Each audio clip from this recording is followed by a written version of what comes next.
So அதை base பண்ணி தான் இந்த ஏஜை பேஸ் பண்ணி தான் என்ன பண்ணியிருக்காங்க, இந்த ஏஜ் பிரமிட் போட்டிருக்காங்க. இந்த ஏஜ் பிரமிட் நம்ம என்ன பண்ணலாம், மறுபடியும் சொல்கிறேன், ஸ்டடி ஆஃப் பாப்புலேஷன். ஒரு பாப்புலேஷன் ஸ்டடி பண்ணுறதுக்கு ரொம்ப யூஸ்ஃபுல்லாக இருக்கும். அந்த பாப்புலேஷன் அழியுதா, இல்லை இது போயிட்டு இருக்கா, இல்லை ஸ்டேபிளாக இருக்கா, இல்லை இன்னும் வளர போதா, இல்லை எப்போ அழிய போதா, அதை பேஸ் பண்ணி படிக்கிறதுக்கு ரொம்ப யூஸ்ஃபுல்லாக இருக்கும் இந்த age pyramid. Also called as Darwinian fitness. அதான் நம்ம என்ன சொல்கிறோம், ஆர் வேல்யூ. ஆர் வேல்யூ எப்படி இருக்குமோ ஐயா இருக்கணும். ஓகே, ஆர் வேல்யூ என்ன மறந்துடக்கூடாது. இந்த டைம், இந்த ஹேபிடேட் விச் தே லிவ், எந்த ஹேபிடேட், எந்த இடத்துல வாழ்றாங்க. ஹேபிடேட்னா மறுபடியும் சொல்கிறேன், எந்த இடம் சார்ந்த போய் நம்ம என்ன சொல்கிறோம், ஹேபிடேட் அப்படின்னு சொல்கிறது. Under a particular set of selection pressure, organism evolve towards the most efficient reproductive strategy. அது என்னது, some organism breed only once in their lifetime. வருங்களா டாக்டர்ஸ் அனைவருக்குமே வணக்கம். நான் உங்கள் சுபாஷ். இது அடுத்த one shot master blaster series. இந்த வீடியோவில் நம்ம என்ன பார்க்க போகிறோம் அப்படின்னா, எந்த chapter line by line NCERT பேஸில் பார்க்க போகிறோம் அப்படின்னா, ஆர்கானிசம் அண்ட் பாப்புலேஷன். ஓகேவா, ஈகாலஜியில் கடைசி 12th கடைசி சாப்டரான ஈகாலஜியில் வந்து ஆர்கானிசம் அண்ட் பாப்புலேஷனோட ஃபர்ஸ்ட் சாப்டர் தான். நம்ம என்டையர் லைன் பை லைன் என்ன கொடுத்துருக்காங்கன்றத லைன் பை லைன் படிச்சு அதுக்கு என்ன அர்த்தம் கொடுத்துருக்காங்கன்றத பார்க்க போகிறோம். ஓகேங்களா, ஈகாலஜினால என்னது, ரொம்ப தியரி பேஸான கொஸ்டின் தான். தியரி பேஸில் கொஞ்சம் ஃபார்முலா இதில் ஆர்கானிசம் அண்ட் பாப்புலேஷன்ஸ் தான் வரப்போகுது. ஓகேங்களா, ஸோ ஜஸ்ட் ஒரு ஃபன்னாக தான் இருக்க போது, ஒரு ஃபேக்டாக இருக்க போது, மோர் தென் அ ஃபேக்ட், ஒரு ஸ்டோரியாக வந்து இருக்க போது. ஓகேவா, ஜஸ்ட் லைக் ஸ்டோரியாக தான் இருக்க போது. பயாலஜினாலே தூக்க வர ஸ்டோரி சார் அப்படின்னு சொன்னீங்களா. ஸோ இந்த மாதிரி சப்ஜெக்ட்லாம், இந்த மாதிரி சாப்டர்லாம் பார்த்தா நிறைய பேர் வந்து கன்சிடர் பண்ணுவாங்க. பட் நம்ம மேட்ச் டு மேட்ச் என்ஜாய்மெண்ட்டாக என்கேஜ்மெண்ட்டாக கொண்டு போகலாம். ஓகேங்களா, நீங்கள் கம்ப்ளீட்டாக ஃபுல்லாக பாருங்க, உங்களுக்கு யூஸ்ஃபுல்லாக இருக்கும். லைன் பை லைன் படிச்சு வந்து என்னென்ன கொடுத்துருக்காங்கன்றத நம்ம அர்த்தத்தை சொல்லிடலாம். ஓகேங்களா, ஸோ இந்த மாதிரி வீடியோ பார்க்கணும்னு நினச்சிங்கன்னா வேதாந்த நீட் தமிழ் சப்ஸ்கிரைப் பண்ணி வச்சுக்கோங்க. இந்த மாதிரி கண்டென்ட்டுக்கு ஒரு லைக்கையும் போட்டுருங்க. ஓகேங்களா, இப்போ நம்ம வீடியோக்குள்ள போயிடலாம். Organism and population. ஈகாலஜினால என்ன, ஸ்டடி ஆஃப் என்வாயன்மெண்ட். ஒரு என்வாயன்மெண்ட்டை சுற்றி நம்ம என்ன அப்ரோச் ஆயிருக்கு, அந்த என்வாயன்மெண்ட் எப்படிலாம் ப்ரெசென்ட்டாக இருக்குது, அதை வச்சு ஸ்டடி பண்ணுறத நம்ம என்ன சொல்கிறோம், ஈகாலஜி. அதை பேஸ் பண்ணி சொல்கிறோம்.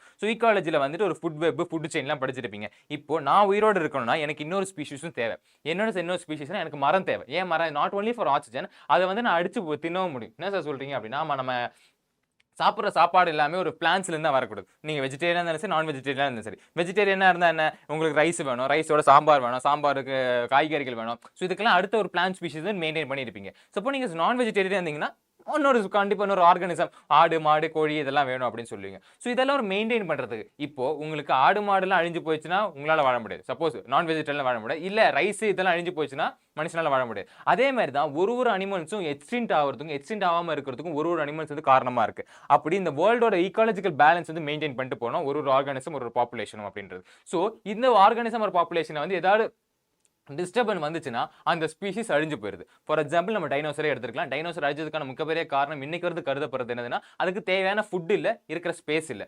So organism and population well டெவலப்பாக வளர்றதுக்கு ரொம்ப ரொம்ப முக்கியமான 2 விஷயம் என்னன்னு பார்த்தீங்கன்னா, space and food.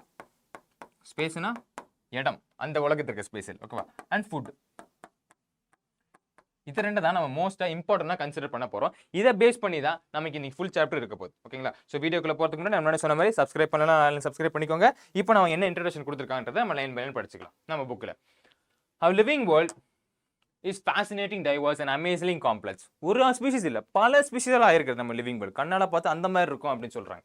We can try out to understand its complexity by investigating the process at various level of biological organization. ஓகேவா, பயாலஜிக்கல் ஆர்கனைசேஷன், அதாவது எப்படி வேரியஸ் லெவல்ல இருந்து ஒரு ஆர்கானிசம் எப்படி டெவலப் ஆகி வந்திருக்கு, ஒரு லெவல் ஆஃப் ஆர்கனைசேஷன்லேருந்து ஒரு லெவல் ஆஃப் ஆர்கனைசேஷன் எப்படி டெவலப் ஆகி வந்திருக்கிறதுன்னு சூப்பராக சொல்லியிருப்பாங்க. இதை நோட் பண்ணி வச்சுக்கோங்க. இது ரொம்ப ரொம்ப இம்பார்ட்டன்ட் நீட் எக்ஸாம் பர்ஸ்பெக்டிவ்ல கொஸ்டின்ஸ். அதாவது ஃபர்ஸ்ட் ஃபார்மான ஒரு மேக்ரோ மாலிகூல்ஸ்ல இருந்து தான் என்ன வந்திருக்கு, ஒரு செல் வந்திருக்கு. ஒரு செல்லால மேடப்பாயிருந்தா என்ன வந்திருக்கு, டிஷ்யூஸ் வந்திருக்கு. டிஷ்யூஸால மேடப்பாயிருந்தா நமக்கு என்ன வந்திருக்கு, ஆர்கன் வந்திருக்கு. ஆர்கன்லாம் சேர்ந்து நமக்கு ஒரு சிஸ்டத்தை கொடுக்குது. அதான் நம்ம என்ன சொல்றோம்னா ஆர்கன் சிஸ்டம் ஆஃப் கிளாசிஃபிகேஷன் அப்படின்னு சொல்லியிருப்போம். இண்டிவிஜுவல் ஆர்கானிசம் அந்த பேஸ் பண்ணி எடுத்துக்குவா. இப்போ ஒரு இண்டிவிஜுவல் ஆர்கானிசம், அதாவது நான் இண்டிவிஜுவல் ஆர்கானிசம் இருக்கேன். இப்போ என்ன மாதிரி நிறைய இண்டிவிஜுவல் ஆர்கானிசம் சேர்ந்து அவங்க என்ன ஃபார்ம் பண்றாங்க அப்படின்னா ஒரு பாப்புலேஷனை ஃபார்ம் பண்றாங்க. இப்போ ஒரு பாப்புலேஷன்லாம் சேர்ந்து என்ன ஒரு ஃபார்ம் பண்ணுது அப்படின்னா ஒரு கம்யூனிட்டியை ஃபார்ம் பண்ணுது. இந்த கம்யூனிட்டிலாம் சேர்ந்து என்ன ஃபார்ம் பண்ணுது, ஒரு ஈகோ சிஸ்டம். இப்படி நடந்த ஒரு உலகம் அப்படின்ற ஒரு ஈகோ சிஸ்டத்தை ஃபார்ம் பண்றாங்க. ஈகோ சிஸ்டம்லாம் சேர்ந்து ஒரு பயோமேஸை ஃபார்ம் பண்றாங்க. ஸோ இது வந்துட்டு நீட் பேசிஸில் கேட்கக்கூடிய கேள்வி, கேட்கப்பட்ட கேள்வி, கேட்க போகிற கேள்வின்னு கூட சொல்லலாம். ஓகேங்களா, இந்த ஆர்டர் அரேஞ்ச் பண்ண சொல்லுவாங்க. எந்த ஆர்டரில் வந்து ஃபார்மேஷன் நடந்திருக்கு, ஸோ அந்த பேஸ் வந்து அரேஞ்ச்மெண்ட் பண்ண சொல்லுவாங்க. ஃபர்ஸ்ட் மேக்ரோ மாலிகூல்ஸ் செல்ஸ் வந்திருக்கு, செல்ஸ் இருந்து டிஷ்யூஸ் வந்திருக்கு, டிஷ்யூஸ் இந்த ஆர்கன்லேருந்து ஆர்கன் சிஸ்டம் வந்திருக்கு, அப்புறம் என்டையர் ஆர்கானிசம் வந்திருக்கு. அந்த ஒரு என்டையர் ஆர்கானிசம் ஒரு பாப்புலேஷன் வந்திருக்கு, பாப்புலேஷன்லேருந்து கம்யூனிட்டி வந்திருக்கு, கம்யூனிட்டி ஈகோசிஸ்டம் பயோமேஸ். ஓகேவா, இப்படி படிச்சு ஞாபகம் வச்சு படிக்க ரொம்ப ஈஸியானது தான். At any level of biological organization, any level, நீங்க எந்த லெவல்ல வேணா இருங்க. ஓகேங்களா, we can ask 2 types of questions. என்ன 2 types of questions? when we hear the bulbul singing, bulbulன்ற பாட்டு வந்து சிங் பண்ணும்போது early morningல சிங் பண்ணும் கார்டன்ல, அது ஏன் சிங் பண்ணுது, எதுக்கு சிங் பண்ணுது, இல்ல எப்படி சிங் பண்ணுது, ஓகேவா? how does the bird sing, எப்படி அந்த பேர்ட் சிங் பண்ணுது, எதுக்கு அந்த பேர்ட் சிங் பண்ணுது அப்படின்னு ரெண்டு வார்த்தை உங்களுக்குள்ள நாலு வந்திருக்கும். ஏன்ப்பா அந்த பேர்டு கத்துது, ஏன்ப்பா அந்த பேர்டு பாட்டு பாடுது, எதுக்குப்பா, எப்படிப்பா அந்த பேர்டு வந்து பாட்டு பாடுது, அதனால எப்படி பாட்டு பாட முடியுது அப்படின்னு ரெண்டு கொஸ்டின்ஸ் இருக்கும், ஓகேவா? That is out type questions. Seek mechanism, out type, ஏன், அது ஒரு மெக்கானிசத்தை கொடுக்குது. எப்படி, எதுக்கு, வை, அந்த என்ன கொடுக்குது, ஒரு சிக்னிஃபிகன்ஸ், அதோட ப்ராசஸ் எக்ஸ்பிளைன் பண்ணுது, ஓகேவா? சோ அந்த பேஸ்ல சொல்றாங்க, ஓகேவா? ஃபார் தி ஃபர்ஸ்ட் क्वेश्चन, அதாவது ஏன் அவுக்கு எப்படின்னா, the answer might be in the terms of operation of voice box. அது ஒரு வாய்ஸ் பாக்ஸ்ல அந்த இது இருக்கலாம். இப்போ நான் எப்படி பேசிட்டு இருக்கேன், என்கிட்ட ஒரு சவுண்ட் பாக்ஸ் இருக்கு, லாரின் சவுண்ட் பாக்ஸ் இருக்கு, அது மூலமா நல்லா பேசிட்டு இருக்க முடியும். அதே மாதிரி அதுக்கு ஒரு மெக்கானிசம் இருக்கலாம். அந்த ஒரு மெக்கானிசம் பேஸ் பண்ணிட்டு அது பாட்டு பாடலாம், டான்ஸ் ஆடலாம், அது ஒரு இது மெக்கானிசம் இருக்கலாம். எதுக்கு அப்படின்னா, அதோட இணைய தேடலாம், அதோட லவரை கூப்பிடலாம், அதோட ஃப்ரெண்ட்ஸை கூப்பிடலாம், அதோட மேட் பண்றதுக்கு அந்த டைம்க்கான இதை கூப்பிடலாம். ஸோ அதுக்காக பாட்டு பாடலாம் அப்படின்னு இருக்கு பாத்தீங்களா? Vibrating bones of the bird. whereas the second question is answered by the birds needs a communication. Communicate with its mate during breeding season அப்போ கம்யூனிகேட் பண்றதுக்கு அதை வந்து யூஸ் பண்ணப்படும், okay? when you observe the nature around you, இங்க உங்க பக்கத்துல இருக்க nature observe பண்ணீங்க, அந்த சயின்டிஃபிக் ஃப்ரேம், ஒரு சயின்டிஸ்டாவே இதை அப்சர்வ் பண்ண சொல்லல, ஒரு சயின்டிஃபிக் ஃப்ரேமோட நீங்க அப்சர்வ் பண்ணீங்கன்னா உங்க மைண்டை வந்துட்டு you will certainly come up with many interesting questions. நம்ம உலகத்துல என்னென்னமோ நடந்துட்டு இருக்கு, நம்மளை சுத்தி என்னென்னமோ நடந்துட்டு இருக்கு, ஓகேவா? அதை நம்ம ஒரு நிமிஷம் உட்காந்து அப்சர்வ் பண்ணோம் வச்சுங்களேன், நல்லா உட்காந்து கவனிச்சோம்னா நமக்குள்ளே பல கேள்விகள் கேட்கப்படும். அப்படி நமக்குள்ள பல கேள்விகள் கேட்கப்பட்டதுனால தான் நமக்கு இன்னைக்கு பல விடைகள் கிடைச்சிருக்கு. நம்ம முன்னாடி இருக்க சயின்டிஸ்ட்லாம் நம்ம வாழ்த்தி கொண்டாடுறோம், நியூட்டன்ல இருந்து எல்லாருமே சரி, அவங்க வந்து நேச்சரை அப்சர்வ் பண்ணி தான் அவங்க ஏன் இப்படி இருக்கு, அப்படின்னு அவங்களுக்குள்ளே ஒரு கேட்கப்பட்ட கேள்விகள் வந்து நிறைய பதில் வந்திருக்கு. ஸோ நீங்க ஒரு நேச்சர் அப்சர்வ் பண்ணீங்கன்னா ஏன் அப்படி இருக்குன்னு கேள்வி கேட்க பாருங்க. அப்படி நீங்க கேட்கிற கேள்வி வந்து நாளைக்கு ஒரு மிகப்பெரிய பதிலா உங்களுக்கு வரலாம். Why are the night blooming flowers generally white? இதெல்லாம் என்ன கேள்வி கேள்றாங்க. Why are the night blooming flowers generally white? இரவுல பூக்கக்கூடிய ஃப்ளவர்ஸ்லாம் ஏன் ஒயிட் கலர் இருக்கு? ஏன்னா ஃப்ளவர்ஸ் ஏன் கலரா இருக்கு? அட்ராக்ட் பண்றதுக்கு. எதை அட்ராக்ட் பண்றதுக்கு? நெக்டர். அதுக்குள்ள நெக்டர் இருக்கும். அது வந்து இந்த இன்செக்ட்லாம் அட்ராக்ட் பண்றதுக்கு, பாலினேஷன் பண்றதுக்கு இது பண்ணு. இரவுல பூக்கக்கூடிய பூக்கு எதுக்கு இது? பூச்சி இருக்கு, அதுல நைட் இருக்கிறது எது கலர்? அதனால தான் ஒயிட் கலர்ல இருக்கு, ஓகேங்களா? And how does the bee know which flower has nectar? எந்த நெக்டர்ல வந்து தேன் இருக்கு அப்படின்றது பீக்கு எப்படி தெரியுது அப்படின்றாங்க.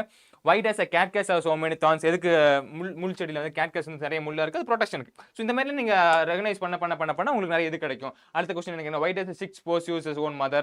அவங்களுக்கு எப்படி தெரியுது, அந்த குழந்தைகள் எப்படி தெரியுதா எங்க அம்மா அப்படின்னு தெரியுதுன்றத நம்ம நிறைய இதுமாதிரி சயின்டிஃபிக் டேர்ம்ல பார்க்கும்போது நமக்கு பல ஆச்சரியங்கள் குறிகள் ஏற்படலாம், நிறைய அதிசய குறிகள் ஏற்படலாம், நிறைய கேள்விகள் ஏற்படலாம். அந்த கேள்விகள் இருந்து நமக்கு பதில்கள் கிடைக்கலாம் அப்படின்றாங்க. இப்போ ஆல்ரெடி லேர்ன் இந்த ப்ரீவியஸ் கிளாஸ், முன்னாடி ecology எல்லாம் படிச்சிருப்பீங்க. அந்த சப்ஜெக்ட்ல which studies the interaction among the organism. ecologyனால என்னது? இன்டராக்ஷன். ஒரு ஆர்கானிசமும் இன்னொரு ஆர்கானிசமும் இன்டராக்ட் பண்ணி வாழ்றது, ஓகேவா? எந்த ஒரு உலகத்திலுமே, இந்த உலகத்துல எந்த ஒரு பார்ட்லயுமே ஒரே ஒரு ஸ்பீஷிஸ் மட்டும் வாழ்ந்ததா சரித்திரமே கிடையாது. ஒரே ஒரு ஸ்பீஷிஸ் தான் இருக்குது, அந்த ஸ்பீஷிஸ் அழிஞ்சு போயிடும், ஓகேவா? எந்த இது எடுத்தாலும் ஒரு ஸ்பீஷிஸ் மட்டுமே இருந்துச்சா அந்த ஸ்பீஷியால் உயிர் வாழ முடியாது. ஏன்னா அந்த ஸ்பீஷிஸ் சாப்பிட்றதுக்கு ஏதாவது ஒரு ஸ்பீஷிஸ் வேணும். இப்போ நம்மளே நம்ம போய் எங்கேயே போய் விட்டு வச்சா நம்ம சாப்பிட்றதுக்கு ஏதாவது வேணும். பிளான்ட் இருக்கணும். பிளான்ட் ஒரு ஸ்பீஷிஸ் தானே, ரைஸ் இருக்கும், அது ஒரு ஸ்பீஷிஸ் தானே. ஸோ அந்த பேஸ்ல ஏதாவது ஒரு ஸ்பீஷிஸ் மட்டும் உயிர் வாழ்ந்தா சரித்திரமே கிடையாது அப்படின்ற. அதான் இன்டராக்ஷன். அப்போ ஒரு இன்டராக்ஷன் கண்டிப்பா இருந்துகிட்டு இருக்கும். அதான் ecology பேஸ் அப்படின்ற. Between the organism, the physical environment, அதாவது abiotic factors, காற்று மொழியில டெம்பரேச்சர், அதெல்லாம் வந்து abiotic factors. Ecology is basically concerned with 4 level of biological organism. Okay, 4 level கொடுத்திருக்காங்க. என்னென்ன 4 level? இது முன்னாடி கூட சொன்னதுதான். ஆர்கனைசேஷன்ல இருந்து ஒரு ஆர்கானிசம்ல இருந்து பாப்புலேஷனா ஃபார்ம் ஆகுது, பாப்புலேஷன்ல இருந்து ஒரு கம்யூனிட்டில இருந்து ஒரு பயோமாஸ். ஓகேவா? இதை டீடைலாக தான் முன்னாடி கொடுத்துருப்பாங்க. நீங்க முன்னாடியே படிச்சுவாங்க. முன்னாடி படிச்சாலும் உங்களுக்கு இது ஈஸியாக தெரிஞ்சிடும், ஓகேங்களா? இந்த சாப்டர்ல நம்ம இந்த பாப்புலேஷன் லெவலில் வந்து என்ன கொடுத்துருக்காங்க அப்படின்னு நம்ம பார்க்க போறோம், ஓகேங்களா? சூப்பர். Population attributes. பாப்புலேஷன் என்னதுன்னா, ஒரு ஸ்பெசிபிக் ஸ்பீஷிஸ் ஒரு ஸ்பெசிபிக் இடத்துல எவ்வளவு பிரசன்ட் இருக்கு. One species at a one particular place. Sorry,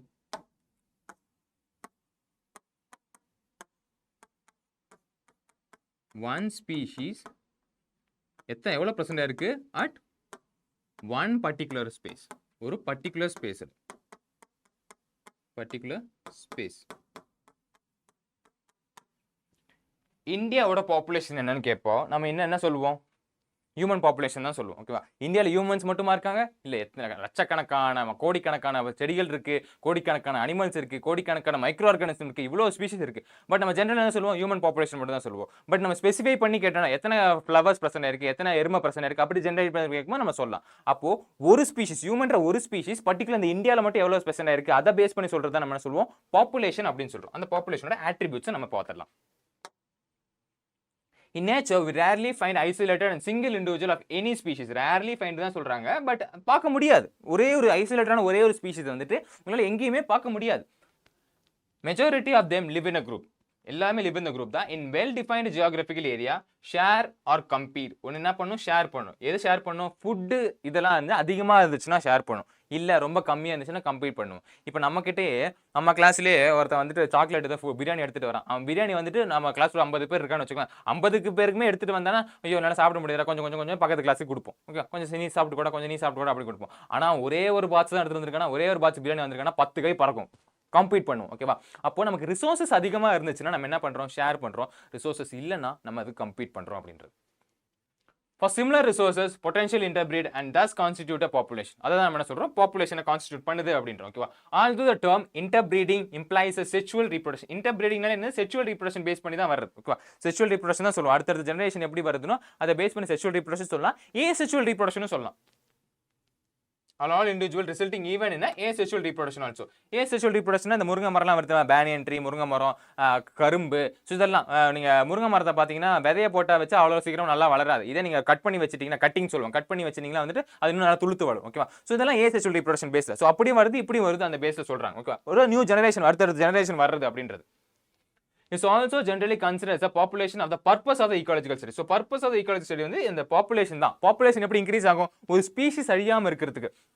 நிறைய பேர் என்ன சொல்றது என்னதுன்னா, ஒரு பாப்புலேஷன், ஒரு ஆர்கானிசம், ஒரு ஸ்பீஷிஸ்க்கு ரொம்ப ரொம்ப இம்பார்ட்டன்டான விஷயம் என்னன்னா ரீப்ரொடக்டிவ் தன்மை அப்படின்னு. ஓகேவா? ஏன்னா அது ஒரு ஸ்பீஷிஸ் வந்து தன்னோட சக்சஸிவ் ஜெனரேஷனை கொடுக்கறதுக்கு, தன்னோட அடுத்த வர தலைமுறை கொடுக்கறதுக்கு ரீப்ரொடக்ஷனால மட்டும் தான் முடியும். ஓகேவா? அப்போ ஒரு ஸ்பீஷிஸ் அழியாம இருக்கணும்னா அது ரீப்ரொடக்டிவ் தன்மை வந்து போகாம இருக்கணும் அப்படின்னு சொல்லுவாங்க. அதான் ஈக்காலஜி மெயினும் சொல்ல போகுது. All the cormorants in a wetland, rats in abandoned dwelling, teakwood trees in a forest tract, bacteria in a culture plate, lotus in a pot. இதெல்லாம் ஒரு இடம் சொல்லியிருக்காங்க, அந்த இடத்துல நல்லா இருக்கும் அப்படின்றது. some example of the population. நான் சொன்ன பார்த்தீங்களா, ஒரு இடத்துல ஒரு % இருக்கும், அந்த பர்டிகுலர் ஸ்பேஸ்ல அது வந்து பிரசன்ட் இருக்கும். அதெல்லாம் தான் எக்ஸாம்பிள்ஸ் ஆஃப் பாப்புலேஷன்ஸ் அப்படின்றாங்க.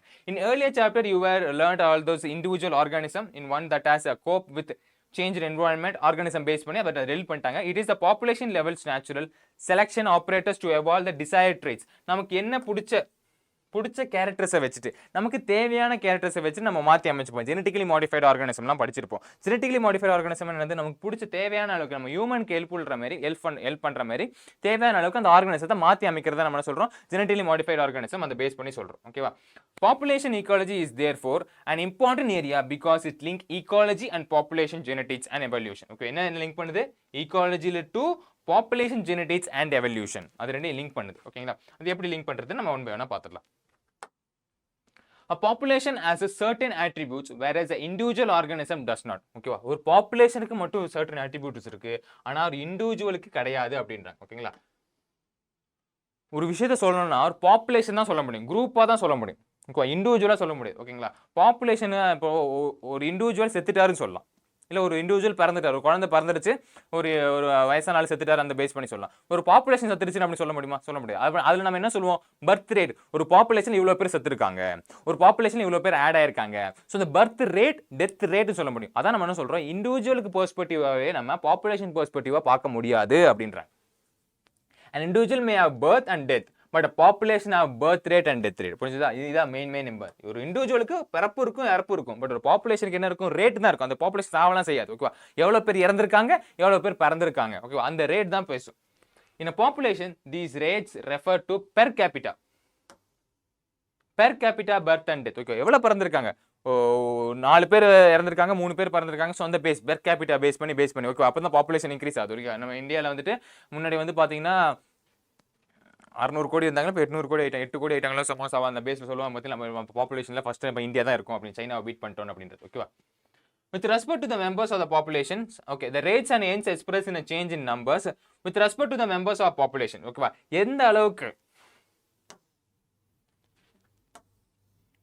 பாப்புலேஷன்ல வந்து நம்ம முன்னாடி சொன்ன பாத்தீங்களா இன்க்ரீஸ் ஆர் டிக்ரீஸ் நடக்கும். எத்தனை அமௌண்ட் ஆஃப் இன்க்ரீஸ் பெர்சென்ட் இருக்கு, எத்தனை அமௌண்ட் ஆஃப் டிக்ரீஸ் பெர்சென்ட் இருக்கு. இப்போ இந்தியாவில் முன்னாடி சொன்ன பாத்தீங்களா கொஞ்சம் வருஷத்துக்கு முன்னாடி செகண்ட் பொசிஷன்ல இருந்து இப்போ ஃபர்ஸ்ட் பொசிஷன்ல இருக்கும். அப்போ நம்ம இன்க்ரீஸ் ஆயிட்டோம்னு அர்த்தம். ஓகேவா? அப்போ வேற மாதிரி ஸ்டேட்லாம் பார்த்தீங்கன்னா ஏதோ ஒரு நேச்சுரல் டிசாஸ்டர்லாம் வந்துட்டு கொஞ்சம் நிறைய பேர் செத்துருப்பாங்க. அப்போ அவங்க பாப்புலேஷன் டிக்ரீஸ் ஆயிருக்கின்றது. ஓகேவா? ஸோ பாப்புலேஷன் வந்து எப்போ வேணா வேரி ஆகலாம், எப்போ வேணா சேஞ்ச் ஆகலாம். எத்தனை பேர் பறந்துருக்கு, எத்தனை ஸ்பீஷிஸ் வந்து அந்த ஒரு பாப்புலேஷன்ல இருக்கு, இன்க்ரீஸ் ஆயிருக்கா டிக்ரீஸ் ஆயிருக்கா, அதை பேஸ் பண்ணி வேரியேஷன் நடக்கலாம் அப்படின்றாங்க. In a pond there are 20 lotus. ஒரு பாண்ட்ல வந்து 20 lotus இருக்கு. Last year that they reproduced 8 new plant. ஓகேவா? அப்போ 20 + 8 28 பிளான்ட் இருக்கு. ஓகேவா? லாஸ்ட் இயர்ல 28 பிளான்ட் 8 பிளான்ட் வந்திருக்கு. அப்போ 8 + 8 28 பிளான்ட். ஓகேவா? இப்போ இதோட பர்த் ரேட் எடுக்கணும் அப்படின்னா போன வருஷம் வரைக்கும் எவ்வளவு இருந்தது? 20 பிளான்ட் இருந்தது. ஓகேவா? இந்த வருஷம் எத்தனை பிளான்ட் ஆட் ஆயிருக்கு? 8 பிளான்ட் ஆயிருக்கு. ஓகேவா? அப்போ அதோட பர்த் ரேட் எப்படி இருக்கும்? 0.4 இருக்கும். இப்போ 0.4 ஹவுஸ் ஸ்ப்ரிங் வந்து இப்போ ரியல்ல வந்து வந்திருக்கு.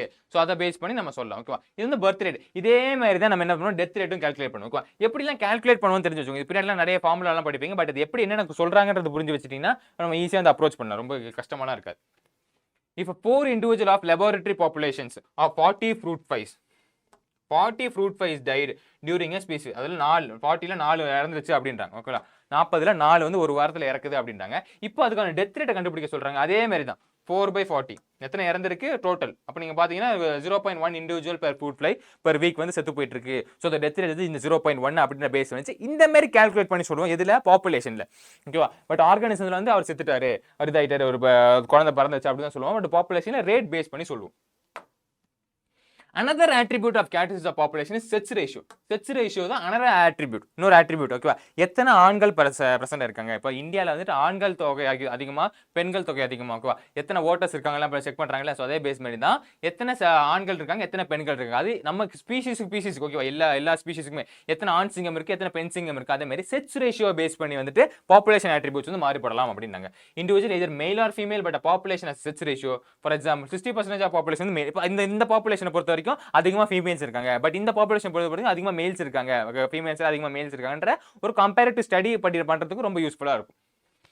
A population at any given time composed of an individual of a different ages. Different ages வந்து மாறுபடலாம் அப்படினா individual of a different ages. If age distribution per certain individual of a given age group is plotted of the population, this result structure is called as a age pyramid. அத age pyramid னு சொல்றாங்க. இந்த age pyramid நமக்கு என்ன helpful பண்ணுதுன்னா study of population. Age pyramid population ஸ்டடிக்கு ரொம்ப help பண்ணுது. இது ஸ்டடி ஆஃப் ஒரு நிமிஷம்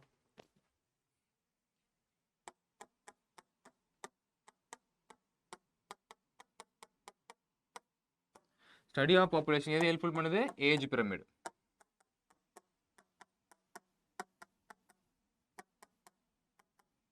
ஓகேங்களா? என்னது சார் ஏஜ் பிரமிட் அப்படின்றத பார்த்துடலாம். ஓகேங்களா? அதாவது ஒரு பாப்புலேஷன் க்ரோ ஆயிட்டு இருக்கா, இல்ல ஸ்டேபிளா இருக்கா, இல்ல டிக்ளைன் ஆகுதா, அதை வந்துட்டு நம்ம இந்த ஏஜ் பிரமிட் பேஸ் பண்ணி சொல்லலாம். எப்படின்னா இந்த ஸ்ட்ரக்சரை பாருங்க.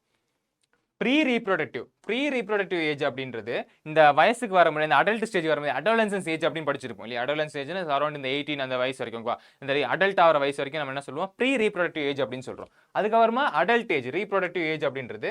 அதுக்கப்புறம் போஸ்ட் ரீப்ரொடக்டிவ். ஓகே, அந்த ரீப்ரொடக்டிவ் தன்மை போயிடுச்சு, ஒரு ஓல்டேஜ் ஏஜ் அப்படின்றது. ஓகே, ஸோ இந்த பேஸ் பண்ணி ஒரு பிரமிட் அமைக்கிறாங்க. இந்த பிரமிட் வச்சுட்டு அது டிக்ளைன் ஆயிட்டு இருக்கா, இல்ல வளர்ந்துட்டு இருக்கா, இல்ல நியூட்ரலா மெயின்டைன் ஆயிட்டு இருக்கா அப்படின்றத நம்ம பார்த்துடலாம். ஓகேவா? இப்போ இதை பொறுத்த வரைக்கும் எக்ஸ்பேண்டிங் ஆகுது. எப்படி சார் எக்ஸ்பேண்டிங் ஆகுதுன்னு சொல்றீங்க? இங்க பாருங்க, போஸ்ட் ரீப்ரொடக்டிவோட இது தள்ளி இருக்கு. ஓகேங்களா? இதை பேஸ் பண்ணிட்டு டயக்ராமேட்டிக் கொஸ்டின்ஸ் கேட்கலாம். இது வந்து உங்களுக்கு எப்படி கிடைப்பாங்கன்னா பிளாக் அண்ட் ஒயிட்ல தான் கொடுத்துருப்பாங்க. ஸோ அந்த எல்லோ கலர் அதிகமாக இருந்துச்சுன்னா அப்படி படிக்காதீங்க. கடைசி லைன் இருக்கு தெரியுமா, அந்த கடைசி இந்த expanding stage, pre reproductive stage அதிகமாக இருந்துச்சுன்னா, எல்லாரையும் விட அதிகமாக இருந்துச்சுன்னா, முக்கியமா இந்த ரீப்ரொடக்டிவ் ஃபேஸோட அதிகமாக இருந்துச்சுன்னா அது எக்ஸ்பேண்ட் ஆகிட்டு இருக்குன்னு அர்த்தம். ஓகேவா? ரீப்ரொடக்டிவ் ஃபேஸும் இந்த ப்ரீ ரீப்ரொடக்டிவ் ஃபேஸும் ஒரே லெவலில் இருந்துச்சுன்னா, ரீப்ரொடக்டிவ் ஃபேஸும் ப்ரீ ரீப்ரொடக்டிவ் ஃபேஸும் ஒரே லெவலில் இருந்துச்சுன்னா அது ஒரு ஸ்டெபிலிட்டியா இருக்குன்னு அர்த்தம். ஓகேங்களா? சப்போஸ் இந்த பாப்புலேஷன் டிக்ளைன் ஆகிட்டு இருக்குன்னா எப்படி கண்டுபிடிக்கலாம் அப்படின்னா, ரீப்ரொடக்டிவ் ஃபேஸை விட ப்ரீ ரீப்ரொடக்டிவ் ஃபேஸ் வந்து ரொம்ப கம்மியா இருக்கும். ரீப்ரொடக்டிவ் ஃபேஸை விட ப்ரீ ரீப்ரொடக்டிவ் ஃபேஸ் வந்து ரொம்ப கம்மியா இருக்கும்ன்றது. ஓகேவா? என்ன சார் இதுல சொல்ல வராங்க அப்படின்னா, இப்ப பாருங்க, இப்போ நம்ம மனித குலத்துல இருக்கான். மனித குலத்துல வந்துட்டு 30,000 பேர் வந்து இப்ப ரீப்ரொடக்டிவ் தன்மையோட இருந்துட்டு இருக்கான். ஓகே, 30,000 பேரால இப்ப ரீப்ரொடக்ஷன் பண்ண முடியும்னு வச்சுக்கோங்க. ஃபார் எக்ஸாம்பிள் சொல்றேன், 30,000 பேர் ரீப்ரொடக்ஷன் பண்ண முடியும். ஆனா அவனோட குழந்தைங்கலாம் வராங்க தெரியுமா? அவங்க நிறைய குழந்தை இருக்கிறதுனால, இப்ப அவங்க 60,000 பேரால ரீப்ரொடக்ஷன் பண்ற தன்மை இருக்கு. பட் அவங்க இன்னும் ஸ்டேஜுக்கு வரல. நான் சொல்றது புரிஞ்சுக்கோங்க. அவங்க இன்னும் குழந்தையா தான் இருக்காங்க. பட் அவங்க ஸ்டேஜுக்கு வந்து ரீப்ரொடக்ஷன் தன்மை இருக்கும். 60,000 பேருக்கு ரீப்ரொடக்ஷன் தன்மை இருக்கு. அதாவது இப்போ 30,000 பேர் இருக்கிறவங்க ரீப்ரொடக்டிவ் தன்மையோட இருக்கிறவங்க அவங்களோட சக்சஸிவ் ஜெனரேஷனுக்கு 60,000 பேருக்கு ரீப்ரொடக்ஷன் தன்மை இருந்துச்சுன்னா அவங்க எக்ஸ்பேண்டிங் ஆயிட்டு இருக்கான். இதை விட இது அதிகமா இருக்குன்னு அர்த்தம். இப்போ 30,000 பேருக்கு ரீப்ரொடக்ஷன் தன்மை இருக்கு. அவங்களோட குழந்தைங்க அவங்களோட சக்சஸ் ஜெனரேஷனா வர்றவங்களுக்கு 30,000 பேருக்கு ரீப்ரொடக்ஷன் தன்மை இருக்குன்னா அந்த பாப்புலேஷன் ஒண்ணுமே ஆகாது, அப்படியே மெயின்டைன் ஆயிட்டே போகும். அந்த பாப்புலேஷன் ஆகும், அப்படியே மெயின்டைன் ஆயிட்டே போகும். இப்போ 30,000 பேருக்கு ரீப்ரொடக்ஷன் தன்மை இருக்கு. அவனோட சக்சஸிவ் ஜெனரேஷனுக்கு 15,000 பேருக்கு மட்டும் தான் ரீப்ரொடக்டிவ் தன்மை இருக்கு அப்படின்னா அந்த பாப்புலேஷன் கொஞ்சம் கொஞ்சமா டிக்ளைன் ஆக ஆரம்பிக்கும். ஸோ அதை பேஸ் பண்ணி தான் இந்த ஏஜை பேஸ் பண்ணி தான் என்ன பண்ணிருக்காங்க, இந்த ஏஜ் பிரமிட் போட்டிருக்காங்க. இந்த ஏஜ் பிரமிட் என்ன பண்ணலாம், மறுபடியும் சொல்றேன், ஸ்டடி ஆஃப் பாப்புலேஷன். ஒரு பாப்புலேஷன் ஸ்டடி பண்றதுக்கு ரொம்ப யூஸ்ஃபுல்லா இருக்கும். அந்த பாப்புலேஷன் அழியுதா, இல்ல இது போயிட்டு இருக்கா, இல்ல ஸ்டேபிளா இருக்கா, இல்ல இன்னும் வளர போதா, இல்ல எப்ப அழிய போதா, அதை பேஸ் பண்ணி படிக்கிறதுக்கு இது ரொம்ப யூஸ்ஃபுல்லா இருக்கும் இந்த ஏஜ் பிரமிட். ஓகேவா? The size of the population tells lot about the status in the habitat. அதோட வாழக்கூடிய இடம். habitat என்னது, அந்த ஆர்கானிசம் எந்த இடத்துல வாழுது, தண்ணியில வாழுதா, டெரஸ்ல வாழுதா, இல்ல ஸ்பேஸ்ல வாழுதா, அதெல்லாம் பேஸ் பண்ணிட்டு சொல்லக்கூடிய இடம் தான் நம்ம habitat அப்படின்னு சொல்றோம். Whatever ecological process we wish to investigate in a populations will be the outcome of a competition of another species. ஒரு ஸ்பீசிஸ்க்கு ஒரு ஸ்பீசிஸ் காம்படிஷனா இருக்கலாம், இல்ல ஒரு ஸ்பீசிஸ்க்கு பல ஸ்பீசிஸ் காம்படிஷனா இருக்கலாம். ஃபார் எக்ஸாம்பிள் பாத்தீங்கன்னா, ஒரு மானுக்கு சிங்கமும் ஒரு மான் வந்துட்டு சிங்கத்துக்கும் காம்படிஷன், சிறுத்தைக்கும் காம்படிஷன். ஏன்னா ஒரு மானை வந்துட்டு சிங்கமும் சாப்பிடும், சிறுத்தையும் சாப்பிடும். ஓகேங்களா? அப்போ ஒரு ஸ்பீசிஸ்க்கு 2 ஸ்பீசிஸ் வந்துட்டு காம்படிஷன் ஆட் பண்ணலாம். ஓகேங்களா? ஒரு ஸ்பீசிஸ் தான் இருக்கு, ஒரே ஒரு மான் தான் இருக்கு. ஓகேங்களா? இதே பல ஸ்பீசிஸ்க்கு ஒரு ஸ்பீசிஸ் வந்து காம்படிஷனா இருக்கலாம். அதை பேஸ் பண்ணி சொல்றாங்க. The impact of the predator or effect of the pesticide application. Predatorனா என்னது, ஒரு ஸ்பீசிஸ் அடிச்சு சாப்பிடுறது. ஓகேவா? ஒண்ணுக்கு ஒண்ணு predator. ஓகேவா? அப்ப வெஜிடேரியனா predator இல்லைன்னா வெஜிடேரியனும் predator தான். வெஜிடேரியன் யாருக்கு predator, பிளான்ட்ஸ்க்கு predator. ஓகேவா? பிளான்ட்ஸ் நம்ம அடிச்சு சாப்பிடுறோம்ல, பிளான்ட்ஸ் அடிச்சு சாப்பிடுறதுனால நம்ம வெஜிடேரியனும் யாருக்கு, பிளான்ட்ஸ்க்கு predator தான். We always evaluate in terms of any changes in the population size. இது சொல்றாங்க, எக்ஸாம்பிள் சொல்லியிருக்காங்க பாருங்க. Nature that could be low as 10%. Siberian crunch அப்படின்றது பார்பூர் வெட்லேண்ட் இருந்துச்சு. In any year, go to the millions of chlamydomonas in a plant. ஓகேவா? அது Siberian point வந்து 10க்கு தான் இருக்கா, 10க்கு கீழே தான் இருக்கான். பட் நீங்க ஒரு கிளாமிடோமோனாஸ் என்ன பாயிண்ட் பார்த்தீங்கன்னா பல லட்சங்கள் இருக்கும்ன்றாங்க. ஓகேவா? ஸோ அந்த பேஸ் பண்ணிட்டு ஒரு பிரெடேட்டர் இருந்தா எப்படி ஃபார்ம் ஆகும், பிரெடேட்டர் இல்லைன்னா எப்படி ஃபார்ம் ஆகுன்ற பேஸ் வந்துட்டு இந்த இது மாறுபடியும், ஆர்கானிசம் வந்து மாறுபடியும் அப்படின்னா. ஓகேவா? பாப்புலேஷன் சைஸ் அப்படின்னா. ஓகேவா? பாப்புலேஷன் சைஸ் வேற மேலே எத்தனை அமௌண்ட் ஆஃப் ஸ்பீஷிஸ், ஒரு பாப்புலேஷன் சைஸ்ல எத்தனை அமௌண்ட் ஆஃப் ஸ்பீஷிஸ் வந்து பிரசன்ட் ஆயிருக்கு, எத்தனை அழிஞ்சிட்டு இருக்கு, எத்தனை வந்து க்ரோ ஆயிட்டு இருக்கு, அதை பேஸ் பண்ணி சொல்றது தான் பாப்புலேஷன் சைஸ் அப்படின்றது. அதை பத்தி நம்ம பேசக்கூடிய நம்ம என்ன சொல்றோம், பாப்புலேஷன் டென்சிட்டி அப்படின்னு சொல்றோம். சைஸ் தான் நம்ம என்ன சொல்றோம், இன்னொரு வேர்ட்ஸ் வந்து டென்சிட்டி, பாப்புலேஷன் டென்சிட்டி. எவ்வளோ டென்சிட்டி இருக்கும் இந்த முடியை சொல்லுவோம் பார்த்தீங்கன்னா, டென்சிட்டி ரொம்ப கம்மியாக இருக்குன்னா அது முடியை ரொம்ப கம்மியாக இருக்குன்னு அர்த்தம். ஓகேவா? ஸோ அந்த பேஸ் பண்ணி டென்சிட்டி பேஸ் பண்ணி சொல்றது. இங்கே நல்லா பார்த்துக்கோங்க, டென்சிட்டி டினோட்டட் அஸ் n. இப்போ நம்ம என்னன்னா என்ன, ஆர்னா என்ன, கேனா என்னன்னு ஒரு டேர்ம் படிப்போம். அதை மட்டும் நோட் பண்ணி வச்சாலே போதும் இந்த பேஸில். ஓகேங்களா? வேற ஒன்றும் ஸ்ட்ரகிள் ஆக வேணாம். will be measured in numbers only. ஓகேவா? இப்போ பாப்புலேஷன் டென்சிட்டி நம்ம நம்பர்ஸால மெஷர் பண்ணலாம். பட் நம்பர்ஸால மட்டும் தான் மெஷர் பண்ண முடியும்னா அப்படி இல்லை, நம்பர்ஸால மட்டுமே மெஷர் பண்ணணும்னு அவசியம் இல்லை. ஓகேங்களா? அதுக்கு ஒரு எக்ஸாம்பிள் என்ன கொடுத்துருப்பான், பேனியன் ட்ரீ பத்தி கொடுத்துருப்பான்.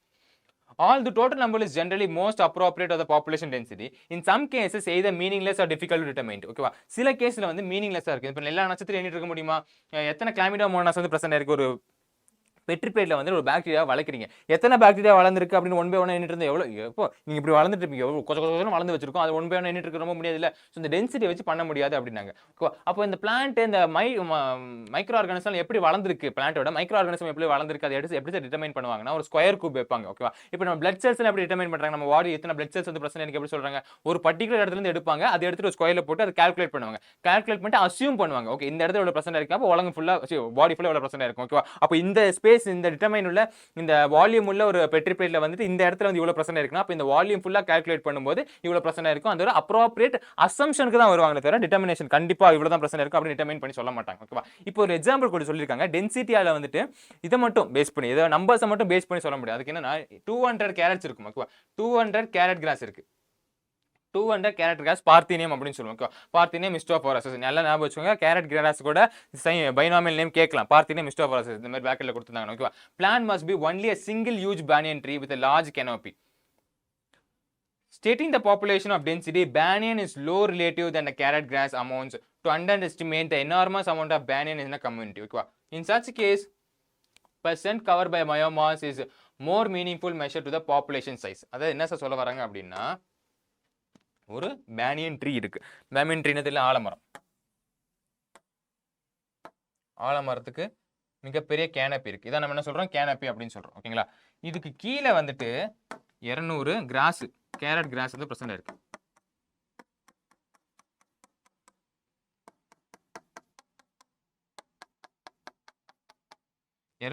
கேரட் கிராஸ் வந்து பிரசன்ட் இருக்கு. இப்போ 200 கேரட் கிராஸ் பிரசன்ட் இருக்கு இல்லையா, ஸோ இதோட டென்சிட்டி பயோமாஸ் தான் அதிகமா இருக்கா சார் அப்படின்னா அப்படி சொல்லக்கூடாது. பேனியன் ட்ரீ வந்து இவ்வளோ பெருசா இருக்கு. அந்த பேனியன் ட்ரீ வந்து எவ்வளோ இது போட்டோசிந்தசிஸ் நடக்கும், எவ்வளோ ரெஸ்பிரேஷன் நடக்கும், எவ்வளோ எனர்ஜி ரிலீஸ் ஆகும், எவ்வளோ எனர்ஜி செலவாகும். ஸோ இந்த டென்சிட்டியை பேஸ் பண்ணி தான் நம்ம பயோமாஸ் வந்து டிட்டர்மைன் பண்ணணும். ஓகேங்களா, ஸோ ஒன்று நிறைய பிரச்சனை இருக்கு. அந்த நம்பர்ஸை பேஸ் பண்ணி டிட்டர்மைன் பண்றதை விட அது எவ்வளோ அளவுக்கு ப்ரொடெக்ஷன் கொடுக்குது. இப்போ இந்த அளவுக்கு போட்டோசிந்தசிஸ் நடக்கும்போது இது எல்லாத்தையும் சேர்த்து ஒரு போட்டோசிந்தசிஸ் நமக்கு ஆக்சிஜன் எவ்வளோ கிடைக்குதோ அதை விட டபுள் ட்ரிபிள் மடங்கு அந்த பேனியன் ட்ரீல நமக்கு கிடைக்குது. ஓகேங்களா, ஸோ அதான் நம்ம என்ன சொல்றோம், இந்த பயோமாஸ் ஸ்ட்ராட்டஜிஸ் பண்றோம். அதான் அவங்க எக்ஸாம்பிளா சொல்லியிருக்காங்க. அதான் நம்ம என்ன சொல்றோம் அப்படின்றோம். ஓகேங்களா, biomass a total number is again is not easily adaptably measured. அதான் நான் சொல்றேன் பாத்தீங்கன்னா, adaptably மெஷர் பண்ண முடியாது. சிலதை மெஷர் பண்ண முடியும், சிலதை மெஷர் பண்ண முடியாது. அதான் நான் சொல்றேன், இந்த கிளாமிடோமோனாஸ் ஒரு பெட்ரி பிளேட்ல எவ்வளவு அமௌண்ட் ஆஃப் பாக்டீரியா பிரசன்ட் ஆயிருக்கு அப்படின்றத நம்மளால மெஷர் பண்ண முடியாது. நல்லா அசம்ஷன் தான் பண்ண முடியும். ஒரு இடத்துல எவ்வளவு பிரசன்ட் ஆயிருக்குன்றது அசம்ஷன் பண்ணி, அப்போ இவ்வளவு இடம் இருக்கு, அப்போ இவ்வளவு இடத்துல எவ்வளவு பிரசன்ட் ஆயிருக்கும் அப்படின்றத அசம்ஷன் பண்ணலாம். If a population is huge and counting is impossible and very time consuming, ஒரு பாப்புலேஷன் நம்ம படிச்சிருக்க முடியுமா? இப்போ 5000 சிங்கங்க இருக்கு ஒரு காட்டில் அப்படின்னு நம்ம சொல்லிட்டு இருக்கோம். இப்போ போய் ஒரு சிங்கமா பார்த்துட்டு வந்தாங்க அப்படிலாம் பார்க்க முடியாதுல, ஒரு கணக்கு இருக்கும். அந்த கணக்கை வச்சுட்டு சொல்லியிருப்பாங்க. ஓகேங்களா, if you have a dense laboratory culture of bacteria in a petri dish, what is the best measure to report density? நம்ம முன்னாடி சொன்ன பாத்தீங்களா, ஒரு இடத்துல மெஷர் பண்ணிட்டு அதை அப்படியே கால்குலேட் பண்றது. Sometimes for a certain ecological investigation there is no need to know the absence population density. Absolute population density தெரியணுன்றதுக்கு அவசியம் தேவையில்லை, அப்படி சொல்லவும் முடியாது. ஒரு இடத்துல ஒரு பர்டிகுலர் இடத்துல எவ்வளவு பிரசன்ட் ஆயிருக்கோ அதை பேஸ் பண்ணி தான் நம்ம ஃபுல்லா சொல்ல முடியும் அப்படின்ற. Relative density serves purpose equally well. For instance the number of fish caught per trap. Okay, ஒரு இடத்துல மீன் பிடிக்கிறீங்க, is good enough to measure the total population of density in lake. ஓகேவா, இப்போ ஒரு பர்டிகுலர் இடம், ஒரு பர்டிகுலர் லேக் இருக்கு. அந்த பர்டிகுலர் இடத்துல ஒரு இடத்துல மட்டும் நீங்க மீன் பிடிங்க, ஒரு கார்னர் ஆஃப் இடத்துல வந்து லேக் பிடிக்கல மீன் பிடிக்கிறீங்க. அப்போ மீன் பிடிக்கும் ஒரு 10-15 மீன் கிடைக்குது. அப்போ அந்த 10-15 மீனை வச்சுக்கிட்டு அப்போ இந்த இடத்துல மட்டும் 10-15 மீன் பிரசன்ட் இருக்கு. அப்போ இந்த லேக்ல மட்டும் இந்த மாதிரி நிறைய இடங்கள் இருக்கு. ஸோ எல்லாத்தையும் கால்குலேட் பண்ணி ஒரு அப்ராக்சிமேட்டா இவ்வளவு மீன் வந்து பிரசன்ட் ஆயிருக்கலாம் அப்படின்ற ஒரு அசம்ஷனுக்கு நம்மளால வர முடியும் அப்படின்னாங்க. அப்படிதான் மோஸ்ட் ஆஃப் ஆர்கானிசம் ஸ்பீஷீஸ் வந்து நம்ம கால்குலேட் பண்ணிட்டு இருக்கோம். We are mostly obliged to estimate the population size indirectly without actually counting them or seeing them. கண்டிப்பா பார்க்கலாம் முடியாது. எல்லா மீனுமே உட்காந்து பார்த்துட்டு இருந்தீங்க, இந்த மீன்ல சுமார் ஒரு 1000, இந்த லேக்ல சுமார் ஒரு 1000 மீன் இருக்கு அப்படின்னு சொல்றோம். 1000 மீனுமே பாத்தீங்களா தெரியாது. பட் நம்ம இன்டைரக்டா சொல்றோம், ஓகே இந்த இடத்துல வந்து 10 மீன் 100 மீன் இருக்குன்னா அப்ப இந்த லேக்ல ஃபுல்லா பார்க்கும்போது கன்சிடர் பண்ணி ஒரு 1000 மீன் கிட்ட இருக்கலாம் அப்படின்னு சொல்லலாம். ஸோ அந்த பேஸ் கால்குலேஷன் அசம்ஷன் வந்து பார்க்காமலே கவுண்ட் பண்ணாமலே நமக்கு கெயின் பண்ணப்படுறோம். அதை நம்ம பயோமாஸ் டென்சிட்டி அப்படின்ற பேஸ் பண்ணி சொல்றோம். ஓகேங்களா, இந்த டைகர் சென்சஸ், டைகர்லாம் சென்சஸ் பண்றோம். டைகர் எப்படி முன்னாடி சொன்ன சிங்கம் பிரசன்ட் இருக்கு, டைகர் பிரசன்ட் இருக்கு, 5000% இருக்கு நேஷனல் பார்க், எப்படி பண்ணுவீங்க? அப்படிலாம் பண்ண முடியாது. ஓகேவா, இவ்வளவு டைகர் பிரசன்ட் இருக்கு, இப்போ போன வருஷம் வரைக்கும் இவ்வளவு டைகர் பிரசன்ட் இருக்கு. இப்போ இந்த கால் தடங்கள்லாம் பாப்பீங்க. இப்போ கால் தடம், அந்த பப்போட கால் தடம் அப்படின்னு சொல்லி குட்டி குட்டியான கால் தடம் புதுசா 2 குட்டி போட்டுருக்கு. இப்போ 5000 இருந்துச்சுன்னா 5002 இருக்கலாம். சோ அந்த பேஸ் பண்ணி கால்குலேட் பண்றாங்க. ஓகேவா, in our national parks and tiger reserves are often based on the pub mark and fecal pellets base பண்ணி. ஓகேவா, அதோட எக்ஸ்கிரீஷன், அதோட வேஸ்ட், அதோட மோஷன், அதோட இதை வச்சுட்டு பெல்லட்ஸ் வச்சுட்டு நம்ம ஃபீக்கல் பெல்லட்ஸ் வச்சு அது எவ்வளோ % இருக்கலாம் அப்படின்ற பேஸ் பண்ணி சொல்லலாம். அப்புறம் பப் மார்க்ஸ்னா புதுசா இந்த குட்டிகள் தான் வந்திருக்கா, குட்டி நடந்து போயிடும். அப்போ இந்த குட்டி நேற்று வரைக்கும் இந்த கால் தடம் இல்லை, இன்னைக்கு கால் தடம் இருக்குன்னா அப்போ ஒரு குட்டி பிறந்திருக்கு அர்த்தம். ஓகேவா, அந்த கால் தடத்தோட இன்னொரு குட்டியா இன்னொரு கால் தடம் கிடைச்சு அப்போ இதோட குட்டியா இன்னும் பிறந்திருக்கு. ஸோ அந்த பேஸ் பண்ணி புதுசு ஆர்கானிசம் க்ரோ ஆயிட்டு இருக்கிறத நம்ம இந்த நேஷனல் டைகர் ரிசர்வ்ஸ்ல நம்ம கண்டுபிடிக்கலாம் அப்படின்னு. இப்போ நம்ம பாப்புலேஷன் க்ரோத்தை பத்தி பார்ப்போம். ஒரு பாப்புலேஷன் எப்படி க்ரோ ஆகுது, அந்த க்ரோத் எப்படி இருக்குது அப்படின்னு நம்ம ஒன்று வேணா பார்த்தலாம்.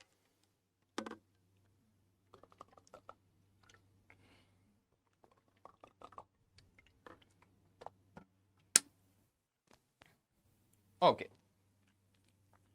The size of the population of any species is not a static parameter.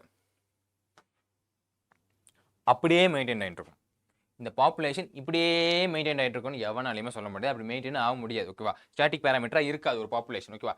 It keeps changing with time. ஒரு டைமுக்கும் ஒரு பாப்புலேஷன் வந்து ஆட் ஆகலாம், ஒரு பாப்புலேஷன் டிக்ரீஸ் ஆகலாம், இல்லை ஒரு பாப்புலேஷன்லேருந்து இன்னொரு பாப்புலேஷனுக்கு யாராவது போகலாம். ஒன்று சத்து போகலாம், இல்லை புதுசாக பார்க்கலாம், இல்லை இங்கே வெக்கேட் பண்ணி இன்னொரு இடத்துக்கு போகலாம், இல்லை அங்கே வெக்கேட் பண்ணி இன்னொரு இடத்துக்கு இங்கே வரலாம். ஓகேங்களா? ஸோ இந்த பாப்புலேஷன் கீப்ஸ் ஆன் சேஞ்சிங் அப்படின்றது நல்லா ஞாபகம் வச்சுவாங்க. பாப்புலேஷன் வேற, ஆர்கானிசம் வேற. ஓகேவா? ஆர்கானிசம் இப்போ நான் பறந்துட்டேன், என்னோட இவன் பறந்துட்டேன், அப்போ இது அதுவும் ஆர்கானிசம் பேஸ் பண்றது. பாப்புலேஷன் இது. ஓகேவா? கன்ஃபியூஸ் பண்ணக்கூடாது. பாப்புலேஷன் வேற, ஆர்கானிசம் வேற. ஓகேவா? ஸோ பாப்புலேஷன் டைம் டிபெண்ட் ஆகி வேஸ்ட் பண்ணிட்டே இருக்கலாம். Depending on the various factors including food availability, production pressure. ஐயோ இங்க இருந்தா மான்லாம் சொல்லும், இந்த இடத்துல சிங்கம் அதிகமா இருக்குடோ, இங்க இருந்தா நமக்கு எப்ப வேணா ஆபத்து, அப்ப இந்த இடத்துல ஜூட் ஆகணும் அப்படின்னு அந்த இடத்த வச்சு மானுங்களாம் ஓடி வந்துடலாம். அதான் ப்ரொடக்ஷன் ப்ரெஷர் அப்படின்றது. அட்வர்ஸ் வெதர், ரொம்ப மோசமான கால் சூழ்நிலை. ஓகேவா? நம்மளால தாக்கு முடிக்க முடியாது, நம்மளால ரொம்ப இதெல்லாம் தாக்கு முடிக்க முடியாது. ஓகேவா? ரொம்ப சூடா இருக்கும், இல்லை ரொம்ப கோல்டா இருக்கும், நம்ம ஹியூமன் பாடியில தாங்க முடியாத அளவுக்கு இருக்கும். அது அட்வர்ஸ் வெர்ஷன் வந்து நம்ம அந்த இடத்துல இருந்து இன்னொரு இடத்துக்கு மூவ் ஆயிடும். In fact, if these changes in the population density to give us some ideas of what happening to the population, whether it's flourishing or decline. So இதை வச்சு நம்ம இது பண்ணலாம், பாப்புலேஷன் சேஞ்சஸ் நடக்கு, அந்த பாப்புலேஷன் சேஞ்ச் வச்சு நம்ம சொல்லலாம் அந்த பாப்புலேஷன் வந்து ஒன்று ஃப்ளரிஷ் ஆகுதா டிக்ளைன் ஆகுதா அப்படின்றது. ஓகேவா? ஃபுட் இதெல்லாம் ப்ரெசென்ட் ஆகலாம், நம்ம பாப்புலேஷன் வந்து டிக்ளைன் ஆகிட்டு இருக்கு அர்த்தம். ஓகேவா? ஸோ அதாவது அட்வர்ஸ் அதனால வாழ முடியல, அந்த கண்டிஷனா நிறைய பேர் இருக்கும், ஸ்பேஸ் இடம் பத்த மாட்டேங்குது, இடம் பத்த மாட்டேங்குது, நான் இடம் மட்டும் மாறி போறேன்னா அப்போ பாப்புலேஷன் க்ரோ ஆகிட்டு இருக்கு, அப்போ அந்த பாப்புலேஷன் ஃப்ளரிஷ் ஆகிட்டு இருக்கு. எனக்கு ஃபுட்டு பத்தலன்னு விடுற ஃபுட்டே இல்லை இன்னும் கொஞ்சம் பேர் தான் இருக்காங்க, அதுக்கு ஃபுட்டே இல்லை, அப்போ அந்த பாப்புலேஷன் அழிஞ்சிக்கிட்டே போயிட்டு இருக்கு. குழந்தைக்கு அடுத்த வேலை சாப்பாடு இல்லை, பாப்புலேஷன் அழிதான் போகுது இல்லையா? ஃபுட்டு ஸ்பேஸ் தான் ரொம்ப ரொம்ப முக்கியம். ஸோ அதை பேஸ் பண்ணி சொல்றாங்க. அதை பேஸ் பண்ணி ஒரு 4 கேரக்டர் வந்து சொல்லியிருப்பாங்க. அந்த 4 கேரக்டர் என்னதுன்னா natality, morality, immigration, emigration.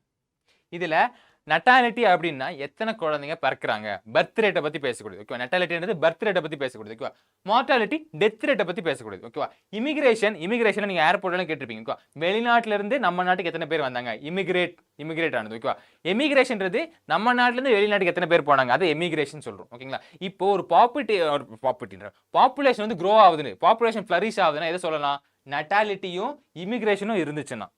நெட்டாலிட்டியும் immigration, அதாவது பசங்க பிறக்கவும் செய்றாங்க, பர்த் ரேட் அதிகமாகவும் இருக்கு, நிறைய பேருங்க வெளிநாட்டுல இருந்து நம்ம நாட்டுக்கு வராங்க, அப்போ நம்ம பாப்புலேஷன் க்ரோ ஆகும். இந்தியா பாப்புலேஷன் வந்துட்டு என்ன நடக்குது, நிறைய குழந்தைங்க வந்து இப்போ இந்தியாவிலே பிறக்கிறாங்க, நிறைய பேர் வந்துட்டு வெளிநாட்டிலேருந்து இந்தியன் சிட்டிசன் வாங்கி இந்தியாவுக்கு வந்துருக்காங்க, அப்போ இந்தியன் பாப்புலேஷன் க்ரோ ஆகும்.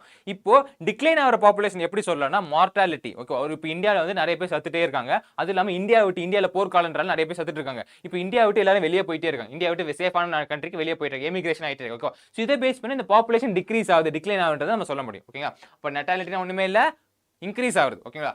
Refers to the number of birth during the given period. ஒரு கிவன் பீரியட்ல வந்து பர்த் ரேட் ஆகுது. ஓகேவா? Population that are added to the initial density முன்னாடி எத்தனை டென்சிட்டி இருந்துச்சோ அதோட ஆட் ஆகுது. ஓகேவா? அதே மாதிரி தான் மார்டாலிட்டி வந்து டிக்ரீஸ் ஆகுது, செத்து போறது. ஓகேவா? Number of death in a population during a given period. Death in a given period. Emigration ஒண்ணுமே இல்ல, வெளியே இருந்து உள்ள வர்றது. is the number of individual of the same species. மனுஷங்க தான், மனுஷங்க வர்றது. ஓகே, ஏர்போர்ட்ல இருந்து மனுஷங்க தானே இந்தியாவுக்கு வராங்க, அந்த பேஸ் பண்ணி have come into habitat to form elsewhere during the time period under consideration. இங்க வந்து elsewhere இருந்து நம்ம இதுக்கு வர்றது. எமிகிரேஷன் வந்து என்னதுன்னா இங்க இருந்து elsewhere எங்கேயாவது போறது. ஓகேவா? is the number of individual of populations who's left the habitat and gone elsewhere during the time of period of under consideration. ஓகேவா? இதை பேஸ் பண்ணி நம்ம என்ன சொல்றோம், இங்க பாருங்க, இமிகிரேஷன் நெட்டாலிட்டி வந்து என்ன பண்ணுது, பாப்புலேஷன் டென்சிட்டியை க்ரோ பண்ணுது. அதான் பிளஸ் பிளஸ் கொடுத்துருப்பாங்க. ஓகேவா? பாப்புலேஷன் டென்சிட்டி க்ரோ பண்ணுது. ஓகே, ஒரு பாப்புலேஷன் டென்சிட்டி எப்போ டிக்ளைன் ஆகும், அதுல எமிகிரேஷன் இங்க இருந்து போனாவோ இல்லை இங்க இருந்து செத்து போனாவோ நம்ம வந்து பாப்புலேஷன் டென்சிட்டி வந்து குறைய ஆரம்பிக்கும். ஸோ அந்த பேஸ்ல அங்க சொல்லியிருக்காங்க. So n is a population density at time t இதான் சொல்லியிருக்காங்க. ஓகேவா? என்ன சொல்லியிருக்காங்க, பாப்புலேஷன் டென்சிட்டி. நல்லா பார்த்துக்கோங்க, இந்த ஃபார்முலா ரொம்ப முக்கியம். n is a population density time t, the density of the time plus 1 தான் is இந்த பேஸ் பண்ணி சொல்லிருக்காங்க n time t is equal to b power i. b என்னது, இங்க பாருங்க, b என்ன டிட்டர்மைன் பண்ணுங்க, நெட்டாலிட்டி அப்படி டிட்டர்மைன் பண்ணுங்க, இமிகிரேஷன் i, e வந்து எமிகிரேஷன் டிட்டர்மைன் பண்ணுங்க, மார்டாலிட்டி d டிட்டர்மைன் பண்ணிருக்காங்க. ஓகேவா? இந்த டிட்டர்மினேஷன் பார்த்துக்கோங்க. இந்த ஸ்ட்ரக்சர் பேஸ் வந்து நிறைய கேட்டுட்டு இருக்காங்க, இந்த ஸ்ட்ரக்சர் பேஸ் நல்லா பார்த்து வச்சோம், இதுல நிறைய கேள்விகள் கேட்கலாம். ஓகேவா? ஸோ இந்த பேஸ்ல இருந்து நம்மளால பார்க்க முடியும் nt is equal to nt/1 இல்ல மைனஸ் d மைனஸ், அதாவது இது மைனஸ் இது. அப்படி பண்ணும்போது நமக்கு ஒரு டைம்ல வந்து அந்த பாப்புலேஷன் டென்சிட்டி எவ்வளவு இருந்தது அப்படின்றத நம்மளால கண்டுபிடிக்க முடியும் அப்படின்ற. சூப்பரா. அடுத்தது, you can see the above equation the population density will increase the number of birth plus the number of immigration. Number of birth plus immigration, அதான் B+I அப்படின்னு சொல்றோம். அப்புறம் death plus emigration, சாவறதும் வெளியே போறதும், அதை நம்ம என்ன சொல்றோம், D+E அப்படின்னு சொல்றோம். ஓகேவா? ஸோ இதை வச்சு நம்ம பாப்புலேட் டென்சிட்டி டைம் கன்சிடர் பண்ணலாம். Under normal condition birth and death are most important factors influencing population density. ஓகேவா? நார்மல் கண்டிஷன்ல நார்மலாக பாப்புலேஷன் கன்சிடர் பண்ணும்போது என்னது பர்த் அண்ட் டெத் தான் ரொம்ப ரொம்ப இம்பார்ட்டன்ட் ஃபேக்டர். இதெல்லாம் சும்மா சைடுக்கு சேர்த்துக்கு எது இமிகிரேஷன் அப்படின்றது. ஓகேங்களா? அந்த other two factors assuming importance only under special condition. ஏதாவது ஸ்பெஷல் கண்டிஷனில் தான் ஒரு இது நடக்கும். ஓகேங்களா? இப்போ சும்மாவா இந்த இடத்துல எல்லாமே இருக்குன்னு இந்த இடத்துக்கு அவனோட போவானா, வருவான். பட் அவனுக்கு இருந்து வரவும் செய்ய மாட்டான், போகவும் செய்ய மாட்டான்ல. பட் என்ன நடக்கும், பர்த் நடக்கும், டெத்து நடக்கும். ஓகே, அது நார்மல் ஃபேக்டர்ஸ். ஒரு ஸ்பெஷல் கண்டிஷன் அப்போ தான் இந்த எமிகிரேஷன் அண்ட் இமிகிரேஷன் வந்து ஹேப்பன் ஆகும் அப்படின்னா. ஓகேவா? For instance, if a new habitat is just being colonized ஆயிட்டு இருக்குன்னா, immigration may be contribute to more significance to the population growth than birth rate. Birth rate விட immigration வந்துட்டு நல்லா வளர்ந்துட்டு இருக்கு. இப்போ துபாயெல்லாம் சூப்பராக வளர்ந்துட்டு இருக்கு. இப்போ துபாயில் போய் எல்லாம் நம்ம இந்தியன்ஸ் எல்லாம் போய் வளர்ந்துருவாங்க. அங்கே பார்த்தீங்கன்னா துபாயை விட அதிகமாக நம்ம இந்தியன்ஸ் தான் இருப்பாங்க. ஓகேவா? இப்போ நம்ம ஃபார் எக்ஸாம்பிள் சொல்லிட்டு இருக்கோம் பார்த்தீங்களா, தமிழ்நாட்டில் வந்து அதிகமாக அந்த நார்த்தன் சைட் ஆஃப் இந்தியன்ஸ்லேருந்து நிறைய பேர் வந்துட்டு இருக்காங்க. ஏன்னா இங்கே நம்ம காலனைஸ் ஆகிட்டு இருக்கோம். ஸோ அவங்க இங்கே வாழ்வாதாரம் இல்லாதனால நம்ம இங்கே போயிட்டு இருக்கோம். அதே மாதிரி தான் இங்கேருந்து இந்தியன்ஸ் எல்லாம் இந்த ஃப்ளரிஸ்டான கண்ட்ரீஸுக்கு போயிட்டு இருக்காங்க. ஏன்னா அது வந்து எமிகிரேஷன், அது ஸ்பெஷல் கண்டிஷன். ஓகேவா? அங்கே வந்து அங்கேயே பறந்து வந்து வளர்ந்துருப்பாங்கல்ல, அங்கே துபாய் சிட்டிசனோட இந்தியன் சிட்டிசன் அதிகமாக இருக்கும். ஓகே, ஏன்னா காலனைஸ் ஆகிட்டு இருக்காங்க, வசதி வாய்ப்பு அதிகமாக இருக்காங்க, சம்பளம் இருக்காங்க, வேலை இருக்கிறதுனால இங்கே இருக்கலாம் போயிட்டு இருக்கான். அப்போ அங்கே ஒரு பாப்புலேஷன், அப்போ அதுவும் துபாய் பாப்புலேஷன் காஸ்ட் கன்சிடர் வந்துட்டு ஒரு சேஞ்சஸ் நடக்குது அப்படின்றாங்க. ஓகேவாக்கண்ணா? சூப்பர். ஓகே, இனி நம்ம அடுத்து வந்துட்டு இந்த growth மாடல்ஸ் என்னன்றதை நம்ம பார்த்துடலாம். நம்ம growth மாடலை பார்த்துடலாம். growth model does the growth of the population with the time show any specific and predation pattern? ஒரு பர்டிகுலர் டைம்ல வந்துட்டு ஒரு பாப்புலேஷன்ல growth நடந்துச்சுன்னா அந்த டைம் ஏதாவது காமிக்குமா அப்படின்னு கேட்டிருக்காங்க. We have been concerned about the unbridled human population growth and problems created by our country, and therefore natural for us to curious is different animals population in nature behave the same way or show some restraints and the growth. Perhaps we can learn the lessons or two in the nature of how to control a population growth. ஓகேங்களா? இப்போ என்ன சொல்ல வராங்க sir, என்ன sir சொல்றாங்க அப்படின்றது, நம்ம ரோட்ல கண்ட மேனிக்கு பாப்புலேஷன் growth ஆகிட்டு இருந்துச்சுன்னா, ஒரு ஏதாவது இதில் கண்ட மேனிக்கு பாப்புலேஷன் growth ஆயிருந்துச்சு என்ன ஆகும், ஸ்கேசிட்டி வர ஆரம்பிச்சிடும். ஃபர்ஸ்ட் ஃபுட்டுக்கு ஸ்கேசிட்டி வர ஆரம்பிச்சிடும். அப்புறம் இடத்துக்கு, எந்த இடத்துல இருக்குமோ ஸ்பேஸுக்கு ஸ்கேசிட்டி வர ஆரம்பிச்சிடும். ஓகேவா? ஸோ இந்த மாதிரி ஸ்கேசிட்டி வர வர வர வர நம்ம ஹியூமன்ஸ்குள்ளேயே நம்ம ஃபர்ஸ்ட் என்ன பண்ணுவோம், ஹியூமன்ஸ்க்கும் மற்ற மிருகத்துக்கும், இப்போ நம்ம ஆடை அடித்து சாப்பிடுவோம், சிங்கமும் ஆடு அடித்து சாப்பிடுவோம் வச்சோங்களேன். நம்ம எல்லாம் ஆடி அடித்து சாப்பிட்டோன்னா சிங்கம் என்ன பண்ணோம், மானு இல்லை ஆடு இல்லை, என்ன சிங்கத்தோட ஸ்பீஷ் வந்து கம்மியாக ஆரம்பிச்சிடும். ஓகேவா? அப்போ சிங்கம் அழிஞ்சு போயிடும். அதுக்கப்புறம் என்ன ஆகும், மறுபடியும் ஃபுட் இல்லை, இப்போ ஹியூமன்ஸ் எல்லாம் அதிகமாக இருக்காங்க. ஓகேவா? அப்போ நம்ம என்ன பண்ணுவோம், ஃபர்ஸ்ட் அனதர் ஸ்பீஷிஸ் அடிச்சு சாப்பிட ஆரம்பிப்போம். அதுக்கப்புறமா என்ன பண்ணுவோம், நம்மளே அடிச்சு சாப்பிட ஆரம்பிச்சிடும். ஸோ இதுக்கு மெயினான இது என்னவா இருக்கணும், நம்ம பாப்புலேஷனை கண்ட்ரோல் பண்ணணும். எந்த ஒரு இதாக இருந்தாலும் பாப்புலேஷன் கண்ட்ரோல் இருந்தால் மட்டும்தான் நமக்கு தேவையான ஃபுட்டும் இருக்கும், தேவையான ஸ்பேஸும் இருக்கும், அதுக்கு தேவையான ரிசோர்ஸஸும் இருக்கும். ஓகேங்களா? இப்போ நம்மளோட சொன்ன பார்த்தீங்களா, சாகா வரம் இருந்துச்சுன்னு வச்சுக்கோங்க, அந்த உலகத்தை வந்து காப்பாற்றவே முடியும். உலகத்தில் எந்த அளவுக்கு பர்த் ரொம்ப இம்பார்ட்டன்ட்டோ அதே அளவுக்கு டெத்தும் இம்பார்ட்டன்ட் தான். ஒரு இடத்துல இருந்து டெத் நடக்குதுன்னா அப்போ இன்னொரு பர்த் எங்கே நடக்குது, அந்த பேலன்ஸ் தான் ஆகிட்டு இருக்குன்னு அர்த்தம். ஓகேவா? எல்லாமே சாகா வரம், எல்லாமே இம்மார்ட்டலாக இருந்துச்சுன்னா அந்த உலகத்தில் ரிசோர்ஸஸ் கிடைக்காது அப்படின்னு. ஓகேவா? சயின்டிஃபிக் பேசிஸில் படிக்கும்போது அப்போ அந்த பாப்புலேஷன் கண்ட்ரோல் growth வந்து நம்ம இது பண்ணி ஆகணும். அந்த பாப்புலேஷன் கண்ட்ரோல் growth வந்து இது பண்ணுறது, பாப்புலேஷன் growth மாடல் வந்து எப்படி ஸ்டடி பண்ணுறது, எப்படிலாம் பாப்புலேஷன் growth ஆகுது, ஒரு growth எப்படி இது ஆகுதுன்றதான நம்ம வந்து சில ரெண்டு ஃபேஸில் பார்ப்போம். ஃபர்ஸ்ட் நம்ம என்ன பார்க்க போறோம்னா எக்ஸ்போனென்ஷியல் growth, கண்டாமேனிக்கு வளருது எக்ஸ்போனென்ஷியல் growth. ஓகேவா? 2, 4, 8, 16 அப்படின்றது. ஓகேங்களா? ஃபர்ஸ்ட் 2 ஸ்பீஷிஸ் இருந்தது, அது 4 ஸ்பீஷிஸ் ஆகுது, அப்புறம் 4லேருந்து 8 ஆகுது, 8 16 16 32 ஆகுது, 32 அப்படியே போயிட்டே இருக்குது. ஓகேங்களா? 64 256 128 256 அந்த மாதிரி போயிட்டே இருக்கு. அந்த மாதிரி எக்ஸாக்டா வளருது. நம்ம என்ன சொல்றோம், எக்ஸ்போனென்ஷியல். பேரே இருக்கு பாருங்க, எக்ஸ்போனென்ஷியல் growth அப்படின்றது. ரிசோர்சஸ் நம்ம என்ன சொல்றோம், ஃபுட், ஸ்பேஸ், அந்த ரிசோர்ஸ். ஓகேவா? அவைலபிலிட்டி இஸ் ஆப்வியஸ், எக்கச்சக்கமா இருக்கு, ஆப்வியஸ்லி எசென்ஷியல். ஓகேங்களா? For a unlimited growth of a population. இந்த மாதிரி எக்ஸ்போனென்ஷியல் growthக்கு என்ன தேவை, கண்டமேனிக்கு வளர்றதுக்கு எக்ஸ்போனென்ஷியல் growthக்கு வந்துட்டு அதிக அமௌண்ட் ஆஃப் ரிசோர்ஸ் நம்ம கன்சிடர் பண்ணக்கூடிய ஃபுட்டும் ஸ்பேஸும் கண்டமேனிக்கு தேவைன்றாங்க. ஓகேவா? அந்த ரிசோர்ஸஸ் அதிகமாக இருந்துருச்சுன்னா நமக்கு எக்ஸ்போனென்ஷியல் growth வந்து அதிகமாக காணப்படலாம் அப்படின்னு. Ideally when resources is a habitat or unlimited, சொன்ன பார்த்தீங்களா, அன்லிமிட்டடாக இருந்துச்சுன்னா each species has the ability to realize fully its potential to grow in number. Petri பிளேட்ல வந்துட்டு நம்ம மைக்ரோ ஆர்கானிசத்தை வளர்ப்போம் நிறைய இதில் சொல்லியிருப்பேன். ஓகேவா? அதில் நீங்கள் அதிகமான ஃபுட்டு கொடுத்தீங்கன்னா, அதிகமான நியூட்ரியன்ஸ் மீடியம் கொடுத்தீங்கன்னா, சாப்பிட்டு லட்சக்கணக்கில் க்ரோத் அதோட சக்ஸஸ் ஜெனரேஷன் ப்ரொடியூஸ் பண்ணிட்டே இருக்கும். ஒன்ஸ் அந்த க்ரோத்தை நீங்கள் கண்டினியூ கண்ட்ரோல் பண்ணால் நீங்கள் என்ன பண்ணுவீங்க, அந்த ஃபுட்டு கொடுக்குறத ஸ்டாப் பண்ணிடுவீங்க. அப்போ அந்த க்ரோத் வந்து கண்ட்ரோல் ஆக ஆரம்பிச்சு. அதுக்கு அப்போ நீங்கள் எக்கச்சக்க அளவாக நீங்கள் ஃபுட்டு இருந்தாலும், எக்கச்சக்க அளவாக ஸ்பேஸ் இருந்துச்சுன்னா, நம்ம க்ரோத் என்ன ஆகுது, எக்ஸ்போனென்ஷியலாக டெவலப் ஆகுது அப்படின்னு. அது ஃபார் எக்ஸாம்பிள் தான் நான் சொன்னேன், அந்த கிளாமிடோமோனாஸ் அந்த ஈகோலை இந்த எக்ஸாம்பிள் நம்ம படிச்சிருப்போம் நிறைய வாட்டி. இந்த இதெல்லாம் படிச்சிருந்தோம் பார்த்தீங்கன்னா, ஜெனடிக்ஸ் பேஸ் பண்ணி நம்ம படித்தோம் இல்லையா, அதை பேஸ் பண்ணி சொல்கிறேன். as Darwin observed while developing as a theory in natural selection. Darwin சொன்ன மாதிரி இருக்கு அப்படின்றாங்க. அதாவது தேவையான அளவுக்கு ஃபுட்டு ரிசோர்ஸ் இருந்தால் நீங்கள் அந்த பாப்புலேஷன் க்ரோத் வந்து அதிகமாக எக்ஸ்போனென்ஷியல் ஆகும் அப்படின்றது. Then the population growth is an exponential and geometrical fashion. அதிகமாக if in a population size is n, நல்லா பார்த்துக்கோங்க, இதுலேருந்து நல்லா பார்த்துக்கோங்க. ஓகேவா? பாப்புலேஷன் சைஸ் நம்ம என்ன சொல்கிறோம், n அப்படின்னு டினோட் பண்ணுறோம். Then birth rates not a total number per the capita, per capital, அது வந்து ஒரு பாப்புலேஷன், இங்கே ஒரு பெர் கேபிட்டல் ஒரு பர்டிகுலர் இடத்துல. ஓகேங்களா? அதை நம்ம ஸ்மால் பி அப்படின்னு சொல்கிறோம். அப்புறம் டெத் ரேட் அப்படின்னு சொல்கிறோம், பெர் கேபிட்டல் ஸ்மால் டி அப்படின்னு சொல்கிறோம். As represent the b and death rates. அதே மாதிரி டெத் ரேட் இது பண்ணுறோம், பெர் கேபிட்டல் நம்ம ஸ்மால் டி. அங்கே வந்து கேபிட்டல் டி பார்த்துருப்பீங்க, மார்டாலிட்டி கேபிட்டல் டி பார்த்துருப்பீங்க, நட்டாலிட்டிக்கு கேபிட்டல் பி பார்த்துருப்பீங்க, கேபிட்டல் பி கேபிட்டல் டி பார்த்துருப்பீங்க. பட் அது வந்து என்டையர் பாப்புலேஷனை பற்றி. இது பெர் பாப்புலேஷன் இந்த இடத்துல மட்டும், இந்த சரௌண்டிங்ஸில் மட்டும், இந்த இதில் மட்டும், ரிலையன்ஸில் மட்டும் எவ்வளோ பர்சன்ட் இருக்குது, அதில் இன்க்ரீஸ் டிக்ரீஸ் இருக்குது, அதை மட்டும் நம்ம ஸ்மால் பி ஸ்மால் டி அப்படின்னு சொல்கிறோம். Then the increase and decrease in N of time period அப்படின்னு என்ன சொல்கிறோம், dn by dt is equal to b minus t into population size ஆன n அப்படின்றது. ஓகேவா? let bnd is equal to r, bnd is equal to r. r என்ன sir அப்படின்னா intrinsic population,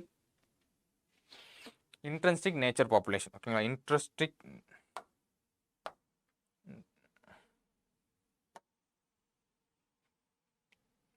rate of natural increases. R என்னன்னு மறந்துடக்கூடாது. Interesting rate of natural increases. இது பார்க்கறதுக்கு ஒரு ஜே மாதிரி இருக்கும். ஓகேங்களா? எக்ஸ்போனென்ஷியல் கிரேத் பார்த்தீங்கன்னா. ஓகேவா?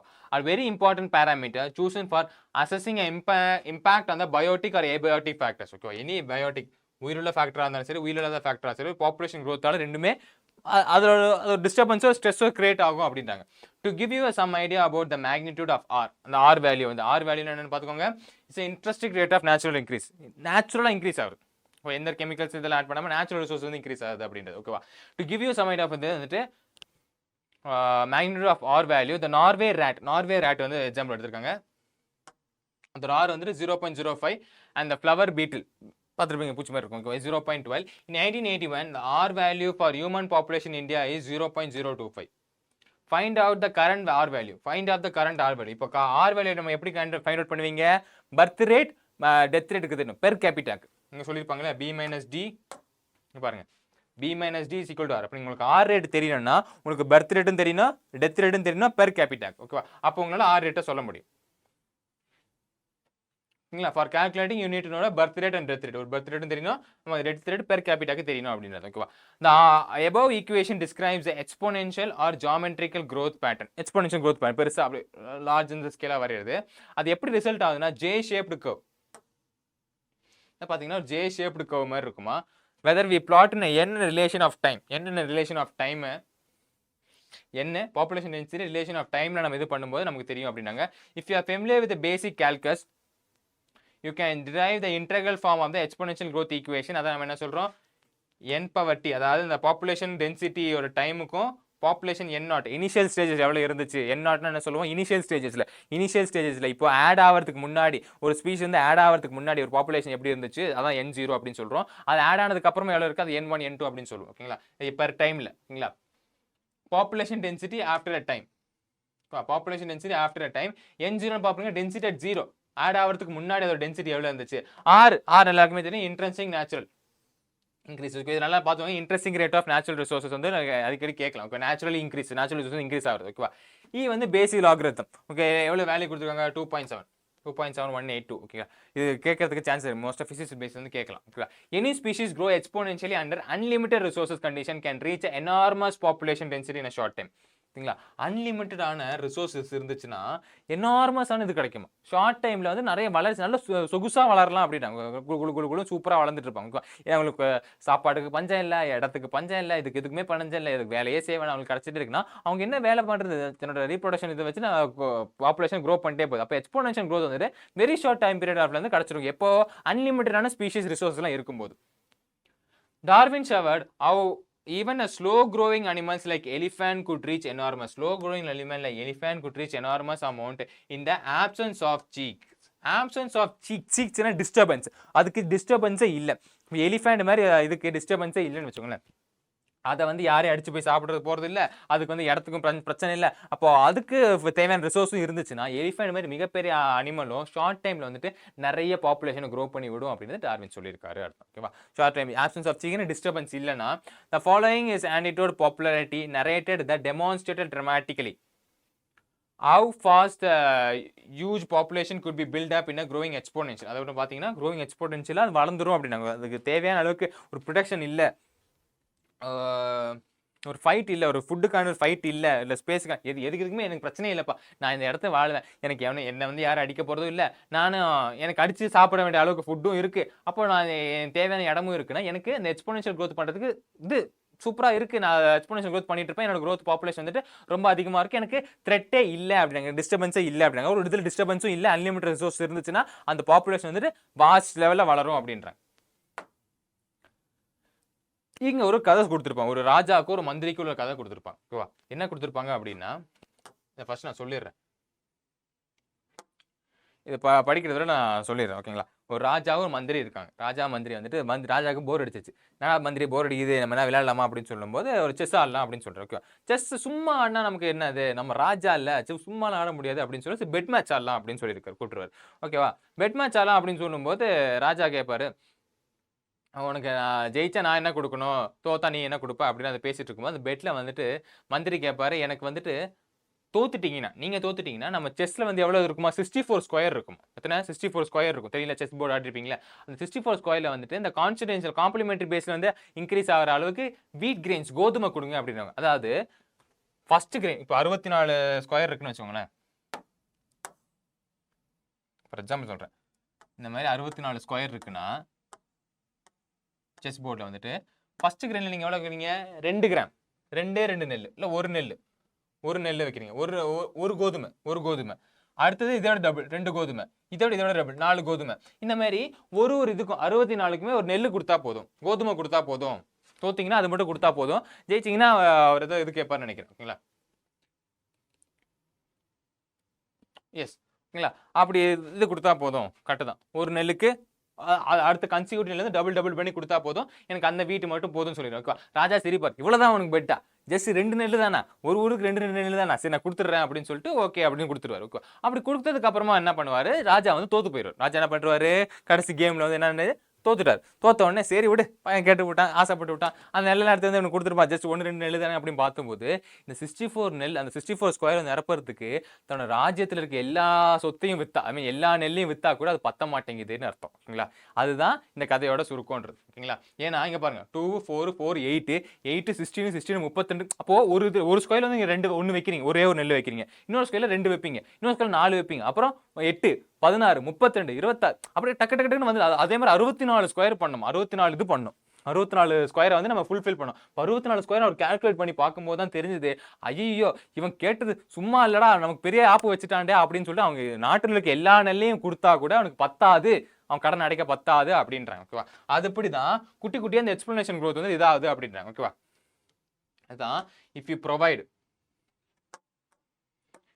Provide food and space remain unlimited.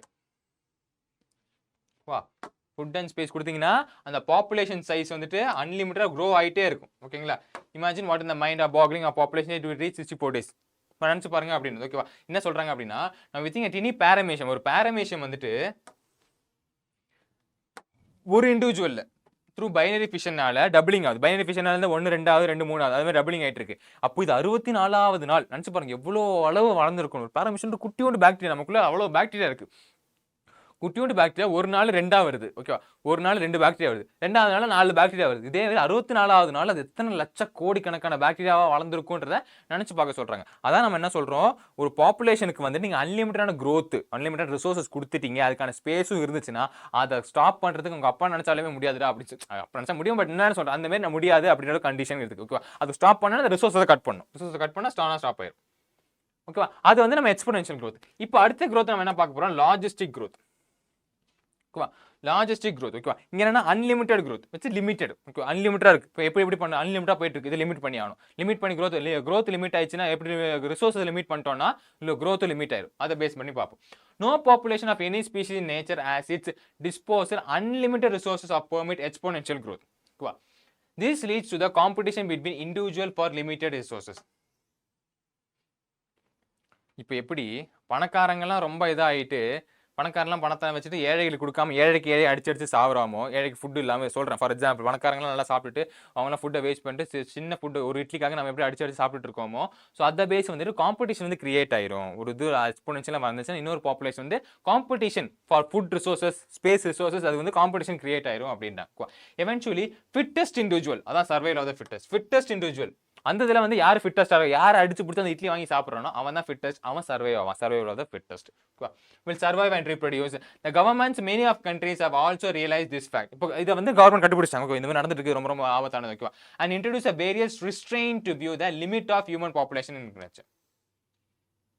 restraint very of human population growth. Human population வந்து கண்டினியூ பண்ணி ஆகணும். இவன் பாட்டு இந்த பசங்களை பாட்டு வளர்த்து சாப்பிட்டா நமக்கு ரிசோர்ஸ் இருக்காது, நாளைக்கு ஹியூமன் ஜனமே அழிஞ்சு போயிடும் அப்படின்னு கண்டுபிடிக்கிறாங்க. ஓகே, அப்படி கண்டுபிடிக்கிறாங்க. லிமிட்டட் சோர்ஸ் கொடுக்கணும். In nature a given habitat has enough resources to support a maximum possible number. நம்ம நேச்சரை பொறுத்த வரைக்கும் நம்ம இன்னைக்கு வரைக்கும் பேலன்ஸாக தான் இருக்கும். இன்னைக்கு வரைக்கும் சில நாட்டில் வந்து ஸ்காசிட்டி வந்தால் கூட உலக அளவிலே மிகப்பெரிய நாட்டில் வந்து அவ்வளோ ஸ்காசிட்டி வர நம்ம நேச்சர் வந்து ப்ரொவைட் பண்ணிட்டு தான் இருக்கு. ஓகேங்களா? Beyond which no further growth is possible. But அதையும் தாண்டி போயிடுச்சுன்னா இன்னைக்கு இருக்கிற பாப்புலேஷனோட டபுள் மடங்கா ட்ரிபிள் மடங்கா இன்னைக்கு பாருங்க, ஒரு 8,000 கோடி இருக்காங்க வச்சு 800 கோடி இருக்காங்க வச்சுக்கோங்க. இந்தியா ஜனத்தொகை 800 கோடி சும்மா அசம்ப்ஷன் வச்சுக்கோங்க. இப்போ இதை விட ட்ரிபிள் மடங்கா ஆயிடுச்சுன்னா வருங்காலத்தில் இப்போவே ரிசோர்ஸ் வந்து ரொம்ப இப்படி அடிச்சிட்டு இருக்கோம். இப்படி வருங்காலத்தில் இன்னும் 50 வருஷத்துல 800 கோடி இன்னும் பல ஆயிரம் கோடி வந்துச்சு. ரிசோர்ஸ் இல்லைன்னா பாசிபிள் growth இருந்துச்சுன்னா மனுஷங்களை அழிய வேண்டியதாகும். அப்போ நம்ம என்ன பண்ணியாலும் ஹியூமன் பாப்புலேஷன் growth ஸ்டாப் பண்ணியாலும். நாம் இருவர் நமக்கு ஒருவர் அப்படி திட்டங்கள் நம்ம கவர்மெண்ட் இனிஷியேட் பண்ணாங்க. எல்லாம் பார்ப்போம். Let us calls the limit as the nature of carrying capacity. இங்க ஒரு ஃபார்முலா வருது. நேச்சர்ஸ் கேரிங் கெப்பாசிட்டி தான் நம்ம கேன்னு சொல்றோம். என்ன டென்சிட்டி, ஆர் வந்து interest rate of natural interest, அதுக்கப்புறம் கே வந்து என்னதுன்னா carrying capacity for the species of the habit. The population growing in habit with limited ரிசோர்ஸஸோட க்ரோ பண்ற ஹேபிட் வந்து எப்படி இருக்குமா, இனிஷியலி லேக் பேஸ், பொறுமையா லேக் ஆகுது சார், ரொம்ப லேக் ஆகுது சார் அப்படின்னு சொன்னா பொறுமையா ஸ்லோவா இருக்கும், லேக் ஃபேஸ்ல இருக்கும் அப்படின்னா. Followed by the phase of acceleration, அதுக்கப்புறமா ஆக்சிலரேஷன் ஆகுது, அப்புறம் டீசலரேஷன் கம்மியாகும், இதாகும். அதாவது புதுசாக ஒன்று பறக்கும், டக்கு க்ரோத் ஆகும், அப்படியே தான் நேச்சுரல் டிசேஸ் ஆகும், டக்கு ஃபாலோ ஆயிருக்கும். ஆக்சிலரேஷன் டீசலரேஷன் ஸ்லோ க்ரோத் இருக்கும் அப்படின்னாங்க. அண்ட் ஃபைனலி ஏசிம்ப்டம்னா ஒன்றுமே ஆகாது, அப்படியே ஸ்டேபிளாக மெயின்டைன் ஆகும். ஏசிம்ப்டம்னா ஒன்றுமே இல்லை, அப்படியே ஸ்டேபிளாக மெயின்டைன் பண்ண, ஆக்சிலரேஷன் இல்லை டீசலரேஷன் இல்லை, அப்படியே ஸ்டேபிளாக மெயின்டைன் பண்ணுறது. When the population density reaches the carrying capacity, a plot of n, population density தான் சொல்றாங்க, is relation to time, result in the sigmoid curve. என்ன பண்ணுது, sigmoid curveல ரிசர்வ் பண்ணுது அப்படின்னு ரிசல்ட் பண்ணுது. A type of population growth is called as a 𝑬𝒙𝒑𝒔 logistic growth and described as the following equation: dn by dt r power n is equal to இந்த இன்ட்ரெஸ்டிக் ஏற்பட பொட்டன்ஷியம் இது இருக்கு நம்ம சொல்றோம், n relation to which sigmoid curve was present n by k அப்படின்றது. ஓகேங்களா? இதை வந்துட்டு இந்த பேஸ் பண்ணி சொல்லியிருப்பாங்க, இங்க பாருங்க. பாப்புலேஷன் growth வந்து கர்வ்க்கு a வந்து கேரி பண்ணி போகுது. Response to r not limited growth is a plot of exponential. b என்ன பண்ணுது, limiting growth of the logistic carry பண்ண போது கேரி k வந்துட்டு கேரிங் கெபாசிட்டி ஆட் பண்ணப்படுது. ஓகேவா? இதான் k வந்து என்ன பண்ணுது, கேரிங் கெபாசிட்டியா ஆட் பண்ணப்படுது லேக் ஃபேஸ்ல. ஓகேவா? இதான் நம்ம படிச்சிருந்தோம். Okay, super. நம்ம என்ன சொல்றாங்க, அதான் அங்கே பார்த்தோம், n வந்து population density of time, r interesting rate of natural increased, k வந்துட்டு carrying capacity. Since resources for the growth is most animal populations are finite and become limited sooner or later. இப்போ இல்ல limited ஆனது உடனே என்னது, the logistic growth model is considered as a more realistic one. அதுக்கப்புறம் வந்து more realistic-ஆ வந்துரும். அதாவது எக்ஸ்போனென்ஷியலாக growth ஆகிட்டு இருக்கிறது ஒரு கட்டத்தில் வந்து லிமிட்டட் ஆயிடுச்சுன்னா, லிமிட்டடாக சூனர் இப்போவோ இல்லையா ஒரு காலத்தில் வந்துட்டு ரிசோர்ஸ் லிமிட் ஆயிடுச்சுன்னா ஆப்வியஸ்லி நம்ம க்ரோத் மாடல் நம்ம வளர்ந்துட்டு இருக்கிற அந்த கண்டமேனிக் வளர்றது கம்மியாயிரும். ஃபார் எக்ஸாம்பிள் நான் சொல்ல பார்த்தீங்கன்னா கண்டமேனிக் நீங்கள் வந்து பெட்ரிபேட் வந்து ஃபுட்டு கொடுக்கும்போது பேரமேஷமும் ஈக்குவலையாக வந்துட்டு பாக்டீரியா வந்து ரொம்ப லார்ஜ் அமௌண்ட்டில் வரும். அது எப்படி கண்ட்ரோல் பண்ணும்? அந்த ரிசோர்ஸை கட் பண்ணி ரிசோர்ஸை கம்மி பண்ணாலே அது வந்துட்டு க்ரோத் வந்து ஸ்டேபிள் ஆயிரும் அப்படின்றாங்க. Gather from a government census data the population figures from India for last 100 years, plot them and check if the growth pattern is efficient. உட்காந்து பண்ணிட்டு இருங்க ஓகேங்களா. உட்காந்து கவர்மெண்ட் பேட்டர்ன் பண்ணி லாஸ்ட் 100 இயர்ஸில் எப்படி க்ரோத் எல்லாம் இருக்குன்னு நம்ம படிக்கலாம் ஓகே. நீங்கள் சில யூடியூப்பில் போட்டாலே கூகுளில் போட்டாலே இதுக்கு டேட்டா கொடுத்துரும். லைஃப் ஹிஸ்ட்ரி வேரியேஷன்ஸ் பார்க்கலாம். எப்படிலாம் ஒரு வேரியேஷன்ஸ் நடக்குது அப்படின்னா நம்ம பார்த்துக்கலாம் ஓகேங்களா. அதாவது எந்த பாப்புலேஷன் நடக்குது, எந்த பாப்புலேஷன் நடக்காது, ரீப்ரொடக்ஷன் பேஸ் பண்ணது லைஃப் ஹிஸ்ட்ரி வேரியேஷன் அப்படின்னு ஓகேவா. சில இதெல்லாம் பார்த்தீங்கன்னா ஒரு வாழ்க்கையே ஒரு தடவை தான் ரீப்ரொடக்ஷன் பண்ணுமா ஓகேவா. சாலமரா ஃபிஷ், பனானா அப்படிலாம் சொல்லுவோம் ஓகே. வருமா பார்க்கலாம்.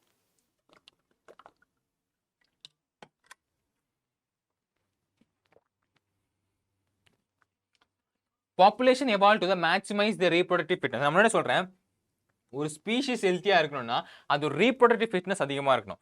டைனோசர்லாம் அழிஞ்சதுக்கு முக்கியமான காரணத்தில் ஒரு காரணம் வந்து ரீப்ரொடக்டிவ் தன்மை இல்லை. ஏன் ரீப்ரொடக்டிவ் தன்மை இல்லை? ஃபுட்டு சரியாக சாப்பிடல, நியூட்ரியன்ஸ் இல்லை. நியூட்ரியன்ஸ் இல்லாத ரீப்ரொடக்டிவ் தன்மையாக இருந்தனால அதை சக்ஸஸ் ஜெனரேஷன் கொடுக்க முடியல. சக்ஸஸ் ஜெனரேஷன் கொடுக்க முடியாதனால அந்த இனமே அழிஞ்சிருச்சு அப்படின்னு. அதே மாதிரி மனித குழுக்கும் ரீப்ரொடக்டிவ் ஃபிட்னஸ் இல்லைன்னா நம்ம மனித இனமே அழிஞ்சிடும் ஓகேங்களா. Also called as Darwinian fitness. அதான் நம்ம என்ன சொல்கிறோம், ஆர் வேல்யூ எப்படி இருக்குமோ ஐயா இருக்கணும் ஓகே. ஆர் வேல்யூ என்ன மறந்துடக்கூடாது. இந்த டைம் இந்த ஹேபிடேட் விச் தே லிவ், எந்த ஹேபிடேட் எந்த இடத்துல வாழ்றாங்க. ஹேபிடேட்னா மறுபடியும் சொல்கிறேன், எந்த இடம் சார்ந்த போய் நம்ம என்ன சொல்கிறோம், ஹேபிடேட் அப்படின்னு சொல்கிறது.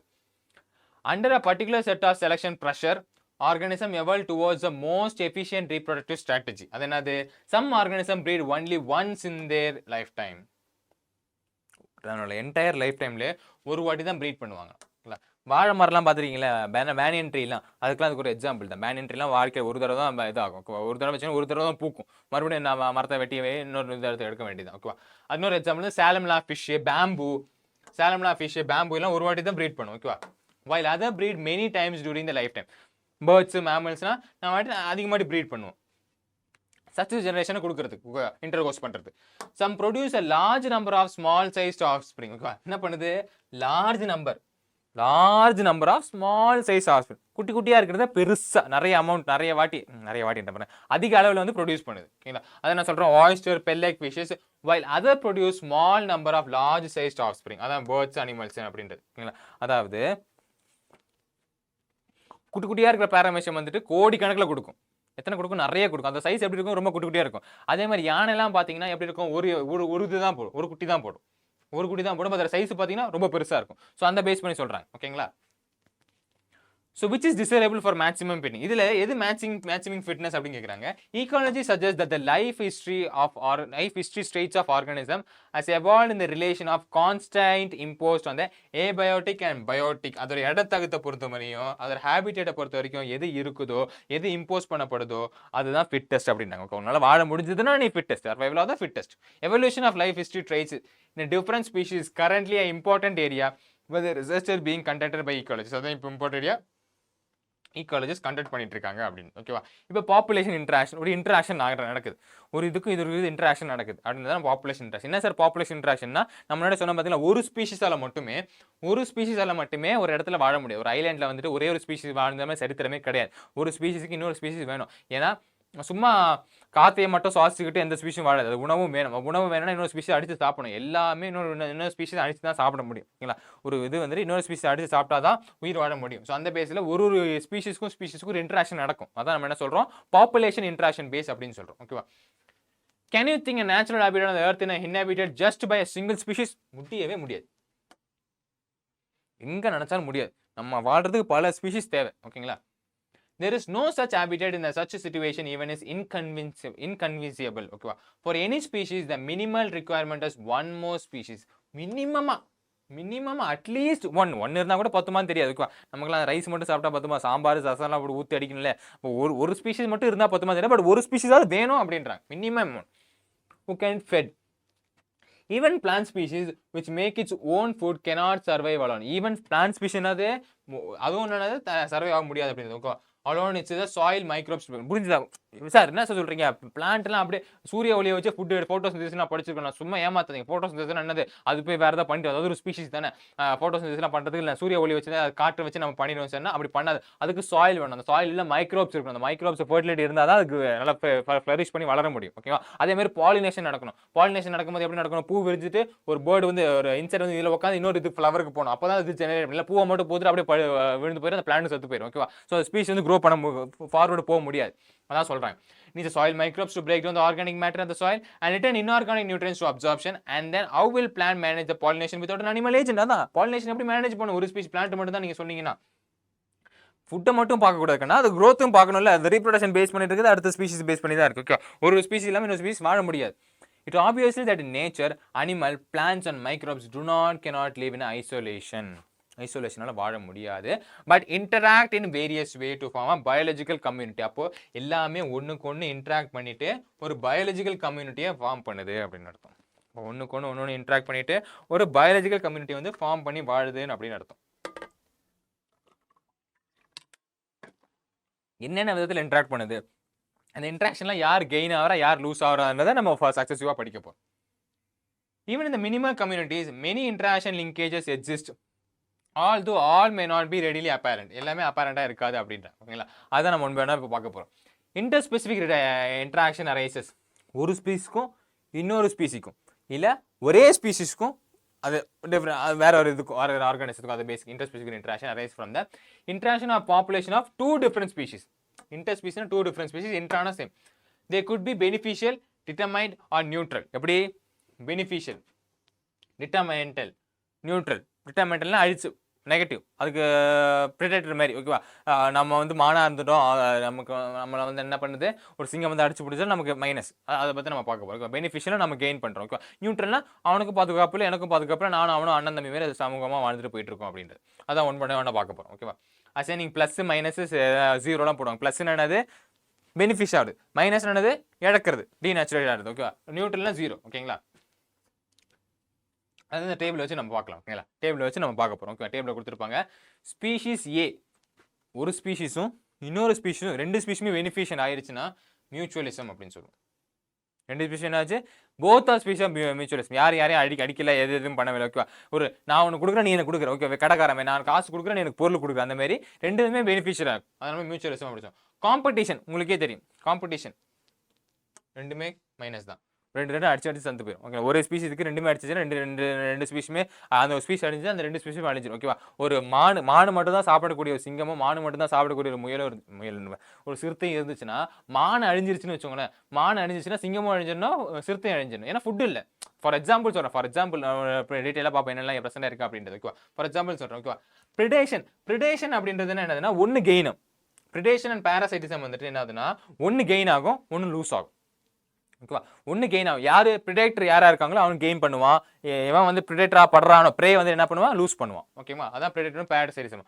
கமென்சாலிசம்ன்றது ஒரு கெயின் நடக்கும், ஒன்றுத்தில் ஒரு ஸ்பீஷியில் கெயின் நடக்கும், ஒரு ஸ்பீஷியில் எதுவுமே நடக்காது. ஒரு ஃபிஷ்ஷஸ்லாம் இருக்கும். சில ஃபிஷ்ஷஸ் சில இது பார்த்தீங்கன்னா செடிகள்லாம் பார்த்தீங்கன்னா அப்படியே ஒரு செடி மேலே வளர்ந்துருக்கும். அந்த செடியிலேருந்து நியூட்ரியன்ஸ்லாம் எடுக்காது. பட் அது என்ன பண்ணும், ஜஸ்ட் மெக்கானிக்கல் சப்போர்ட்டுக்காக மட்டுமே அது மேலே வளர்ந்துருக்கும். ஓகேவா? அதனால அந்த இன்னொரு செடிக்கு வந்து ஹோஸ்ட் செடிக்கு வந்து ஆபத்துமே இல்லை. ஓகேவா? அதே மாதிரி ஒரு திமிங்கலத்துக்கு மேலே வந்து ஒரு ஃபிஷ் வந்து ஒட்டிட்டு இருக்கும். ஓகேவா? அதனால அந்த திமிங்கலுக்கு எந்த ஆபத்தும் இல்லை. பட் அந்த ஃபிஷ்ஷுக்கு நல்லது. ஏன்னா திமிங்கலம் போகிற இடத்துக்குலாம் அது போயிட்டு சாப்பிட்டுருக்கலாம். ஓகேவா? அதனால தான் கமென்சாலிசம் அப்படின்றது. ஓகேவா? அமென்சாலிசம் சொன்னால் ஒருத்தனுக்கு வந்துட்டு நெகட்டிவா நடக்கும், இன்னொருத்தனுக்கு எதுவுமே நடக்கும். ஓகே, ஒருத்தனுக்கு வந்து அடிப்படுவான், இன்னொருத்தனுக்கு ஒண்ணுமே நடக்கும். I'm not fine. ஓகே, எனக்கு தேவையான நடந்துச்சு, நீ செத்து போனா எனக்கு சத்து போனா எனக்கு அப்படின்னு நியூட்ரலா இருப்பான். ஓகேவா? அதை நம்ம என்ன சொல்றோம், அமென்சாலிசம் அப்படின்னு சொல்றோம். இதை நம்ம ஒன் பை ஒன்னா பார்த்துடலாம். Both the species benefit in the mutualism and both the lose in the competition. The interaction with each other. The interaction with each other நடக்கும். In both parasitism and predation, only one species benefits. ஒரு species தான் benefit ஆகுது, ஒரு அது prey வந்து affect ஆகுது. ஓகேங்களா? Parasite and predator respectively, and interaction is determined by other species, host or prey. அதான் பாத்தீங்களா, host or prey நம்ம respectively நம்ம சொல்லுவோம். ஓகேங்களா? The interaction where one species is benefited and other is neither benefited or not harmed. பெனிஃபிஷியல்லாம் கிடையாது, ஆனா ஹார்மும் இல்லை. Beneficial நடக்கல, ஹார்மும் நடக்காது. நம்ம என்ன சொல்றோம், கமென்சாலிசம் அப்படின்றோம். In Commensalism, the other hand of one species is armed, whereas other is unaffected. ஒன்னு ஆர்ம் ஆகுது, இன்னொன்னுக்கு அது பெருசா ஆபத்தெல்லாம் ஒன்றும் இல்லை. ஓகே, அதான் நம்ம சொல்றோம். அது Commensalism அப்படின்றது. இப்போ நம்ம ஒன் பை ஒன்னா டீட்டெயிலாக பார்த்துலாம். ஓகேங்களா, க்ளோஸ் ரிலேட்டட் இன்ட்ராக்ஷன் டுகெதர் நம்ம ஒன் பை ஒன்னா டீட்டெயிலாக பார்த்துலாம். நம்ம ஃபர்ஸ்ட் என்ன பார்க்க போறோம்னா ப்ரிடேஷனை பார்த்துலாம். ப்ரிடேஷன் என்னது? ஒன்று பெனிஃபிட் ஆகுது, இன்னொன்று பெனிஃபிட் ஆகலை. இன்னொன்று ப்ரேயா இருக்கு, ஒன்று ப்ரிடேட்டரா இருக்கு அப்படின்றது.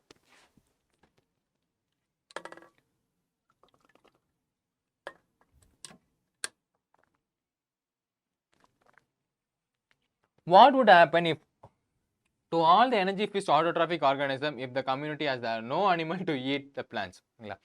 இப்போ ஆட்டோட்ராஃபிக் ஆர்கானிசம் மட்டுமே இருக்கு, அதை வந்து சாப்பிடக்கூடிய அனிமல்ஸ் இல்லைன்னா என்ன ஆகும் அப்படின்றாங்க. ஓகே, இவங்க என்ன சொல்ல வராங்க அப்படின்னா, இப்போ மானெல்லாம் அடிச்சு சாப்பிடுது பார்த்தீங்களா, புலி.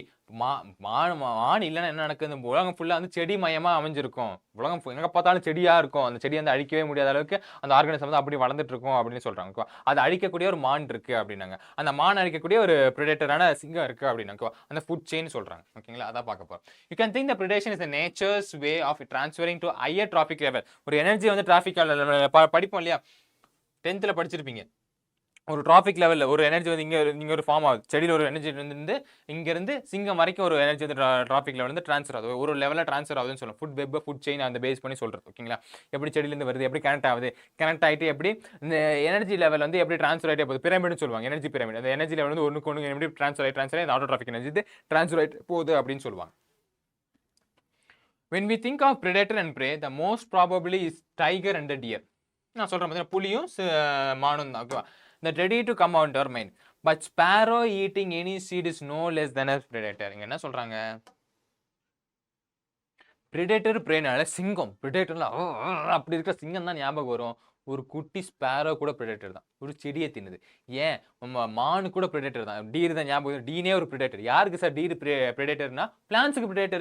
பிளான்ட் எடுத்து தின்னுது பார்த்தீங்களா, பிளான்ட்டை ஓடவும் முடியாது, ஒன்றும் பண்ண முடியாதுனால பிளான்ட்டை சாப்பிடுது. பிளான்ட் எடுத்து டிஸ்டர்ப் பண்ணுது, பிளான்ட்டோட ஸ்பீஷிஸ் பாப்புலேஷன் டிஸ்டர்ப் பண்ணுது. ஓகே, அப்போ பிளான்ட்ஸுக்கு இந்த மானு predator, மானு predator. அதே மாதிரி தான் ஸ்பேரோனா அந்த சீடு சாப்பிடுறது, அப்போ ஸ்பேரோ predator அப்படின்றாங்க. ஓகேங்களா, although animals eating plants are categorized separately as herbivores. என்னதான் herbivores நம்ம கேட்டகரைஸ் பண்ணாலும், இதே மானெல்லாம் herbivores கேட்டகரைஸ் பண்ணாலும் கூட broad ecological contents is not very different from the predators. அதை நம்ம வந்து பார்க்கும்போது உனக்கு predatorக்கும் அவனுக்கும் ஒரு டிஃபரன்ஸ் ஒன்றும் இல்லையா. predator என்ன பண்ணுது? மான் அடிச்சு கொண்டுட்டு மானோட பாப்புலேஷன் ரெடியூஸ் பண்ணுது. அதே மாதிரி herbivores என்ன பண்றாங்க? பிளான்ஸ் அடிச்சு கொண்டு பிளான்ட்டோட பாப்புலேஷன் ரெடியூஸ் பண்றாங்க அப்படின்னா பெரிய வித்தியாசம் ஒன்றும் இல்லையே அப்படின்றாங்க. Predationism எல்லாத்துலயும் பார்க்குறாங்க. ஓகே, ப்ரெடேஷன் ஜஸ்ட் அது மட்டும் இல்லை, எதுவும் இந்த கன்சிடரேஷன் வருது அப்படி டீட்டெயிலாக சொல்லியிருப்பாங்க. ஒன்று டீட்டெயிலாக அப்படி சொல்லியிருக்காங்க. Besides acting as a conduits of energy transfer across a trophic level, trophic level போகிறது, predator plays an other important role. என்ன important role? They keep a prey population under control. prey population under கண்ட்ரோலில் வச்சுட்டு இருக்கு. நான் சொன்னா பார்த்தீங்களா, கண்டமேனிக்கு வந்துட்டு செடியா வளர்ந்துட்டு இருந்துச்சுன்னா என்ன ஆயிரும்? உலகம் ஃபுல்லா ஆபத்தாயிரும். அப்போ அந்த செடியை சாப்பிட்றதுக்கு என்ன இருக்கு? ஒரு மான் இருக்கு, ஆடு இருக்கு, மாடு இருக்கு, நிறைய ஜீப்ரா இருக்கு. ஸோ இதெல்லாம் வந்து கண்ட்ரோல் பண்ணுச்சு. இதை சாப்பிட்டு மானெல்லாம் அதிகமாக வந்துச்சு, என்ன பண்ணிடும்? அதை கண்ட்ரோல் பண்றதுக்கு சிங்கம் இருக்கு, புலி இருக்கு, அந்த மாதிரி பேஸ் இருக்கு. அதை கண்ட்ரோல் பண்ணுறதுக்கு யாருக்குன்னு கேட்காதீங்க. Okay, but for predation, prey species could achieve very population density and cause ecosystem instability. Okay, but for predators another prey species could achieve very high population density and cause ecosystem instability வந்து cause ஆயிரும். When certain exotic species என்ன sir? வெளிய இருந்து வந்தது, இது அதோட origin கிடையாது. For example, அமெரிக்காவில் ஒரு செடி இருந்துதான், இல்லை இந்தியாவில் ஒரு செடி இருந்துதான், அதை கொண்டு போய் ஆஸ்திரேலியாவில் எங்கேயோ போய் வளர்த்து வச்சுட்டாங்க. ஓகேவா, இப்போ அந்த செடி அழிய மாட்டேங்குது. அந்த செடி எந்த மாடும் சாப்பிட மாட்டேங்குது, அந்த எதுவும் சாப்பிட மாட்டேங்குது. ஓகேவா, அதுக்கப்புறம் சயின்டிஸ்ட் என்ன கண்டுபிடிச்சாங்க? அடா பாவி, இது அமெரிக்காலேருந்து ஒரு செடியை கொண்டு வந்து நீங்கள் இந்தியாவில் வச்சுட்டீங்க, இல்லை இந்தியாவிலேருந்து செடியை கொண்டு வந்து அமெரிக்காவில் வச்சுட்டீங்க. இது வந்து இங்கே எந்த ஸ்பீஷிஸுமே, இங்கே வாழக்கூடிய எந்த ஸ்பீஷிஸுமே இதை சாப்பிட மாட்டேங்குது, இந்த செடி சாப்பிட மாட்டேங்குது. ஏன்னா இந்த ஸ்பீஷிஸ் இங்கே வாழக்கூடிய, இந்த ஆரிஜினுக்கு வாழக்கூடிய ஸ்பீஷிஸ் வந்து சாப்பிட மாட்டேங்குது. அப்போ அங்கே இருக்கிற ஸ்பீஷிஸ் தான் அவங்க மறுபடியும் கொண்டு இன்ட்ரடியூஸ் பண்ணணும் அப்படி கண்டுபிடிப்பாங்க. இதை நம்ம இதில் பார்க்க போகிறோம். ஓகேவா, அப்போ ஒரு இடத்துல ஆரிஜினாக இருந்துட்டு இன்னொரு இடத்துக்கு வந்து நம்ம கொண்டு வந்து வச்சுட்டோம்னா, இப்போ இந்தியாவில் வளரக்கூடிய ஸ்பீஷிஸ் ஆரிஜினை பேஸ் பண்ணிட்டு அதை வந்து நம்ம அங்க போய் கொண்டு போய் வைக்கிறோம் அப்படின்னா அதை நம்ம என்ன சொல்றோம்? எக்ஸாட்டிக் ஸ்பீஷிஸ் அப்படின்னு சொல்றோம். ஓகேங்களா, are introduced into a geographical area. அதாவது நம்ம இந்தியாவில் வளரக்கூடியது ஆஸ்திரேலியாவில் போய் இன்ட்ரோடியூஸ் பண்ணிட்டோம். they become invasive and start spreading fast because the invaded land does not have its natural predator.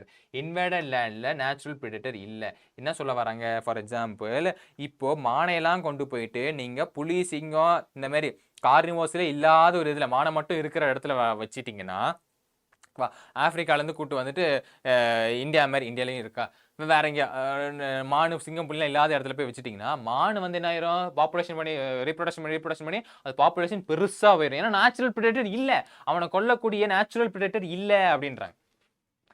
இந்த பிரிங்க்லி பியர் அதான் கேட்கஸ் சொல்லியிருக்காங்க example. Introduced into Australia and early 1920s. 1920ல இந்த கேட்கஸ் இன்ட்ரடியூஸ் பண்றாங்க.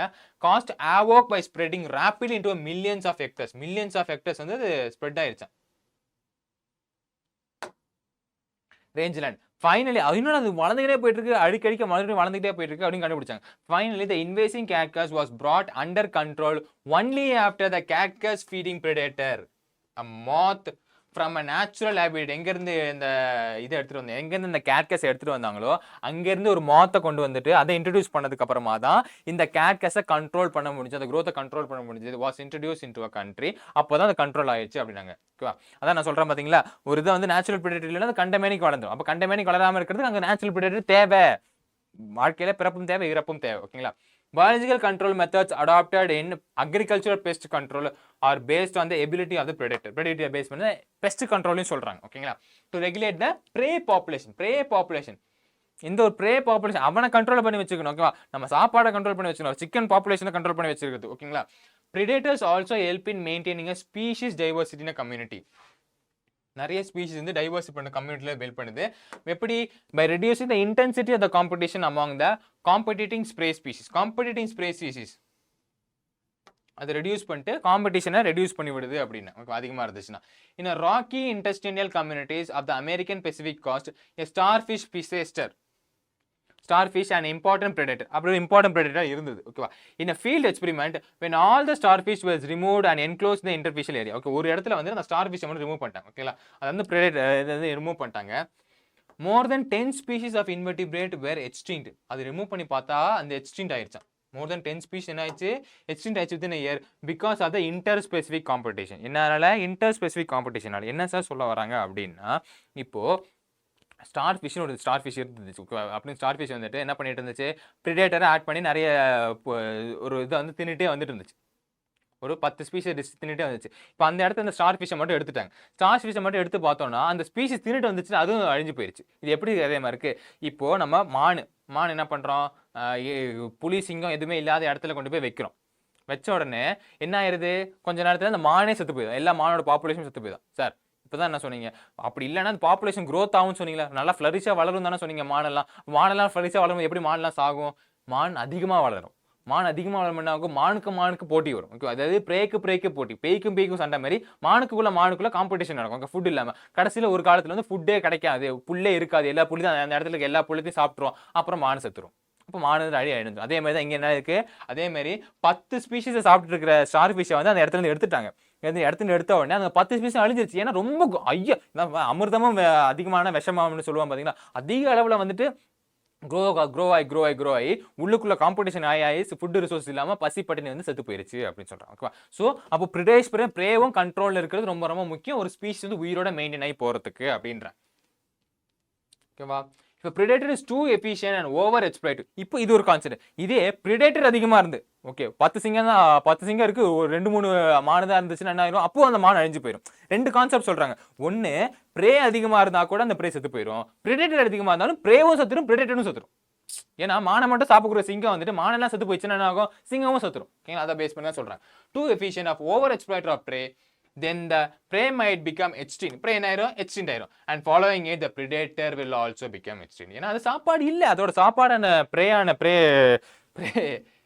மானு சத்துனால அதுவும் செத்து போயிடும். lack of food. This is the reason why predator is a natural prudent. Prey species have evolved various defense solution in impact of predation. இப்போ இதுக்கெல்லாம் இது பண்றதுக்கு என்ன பண்றாங்க, prey species என்ன பண்ணுவோம், ப்ரேயா இருக்கிறவன் என்ன பண்ணுவான், சில டிஃபென்ஸ் மெக்கானிசத்தை இது பண்ணுவோம். முள்ளெல்லாம் வர்றது தெரியுமா, செடியில் முள் வர்றது, இல்லை ஒரு என்ன பண்ணுறது ஒரு மாதிரி அது அது அது சாப்பிட்டோன்னா இந்த இதுக்கு வந்து நோய் சரியில்லை வயிறு சரியில்லாமல் போயிடும். ஓகே, சில மாடெல்லாம் பார்த்தீங்கன்னா சில புல்லை தின்னாது, சில புல்லை மட்டும் தின்னாது. ஏன் தின்னாதுன்னா அது வந்து ஒரு மாதிரி டாக்ஸிக் சப்ஸ்டன்ஸ் ரெடி பண்ணும். அது சாப்பிட்டீங்கன்னா டைஜஷன் ஆகாது, வயிற்று ப்ராப்ளமாக இருக்கும். அதனால் மறுபடியும் அதை போய் சாப்பிடும், மோந்து சாப்பிடும். பார்த்துருக்கீங்களா மாடு ஆடெல்லாம்? Some species of insect, frogs and any cryptically colored camouflage. கேமோஃப்ளாஜ்னா அது சரௌண்டிங்ல என்ன கலர் இருக்கோ அதே மாதிரி தான். ஓகேவா?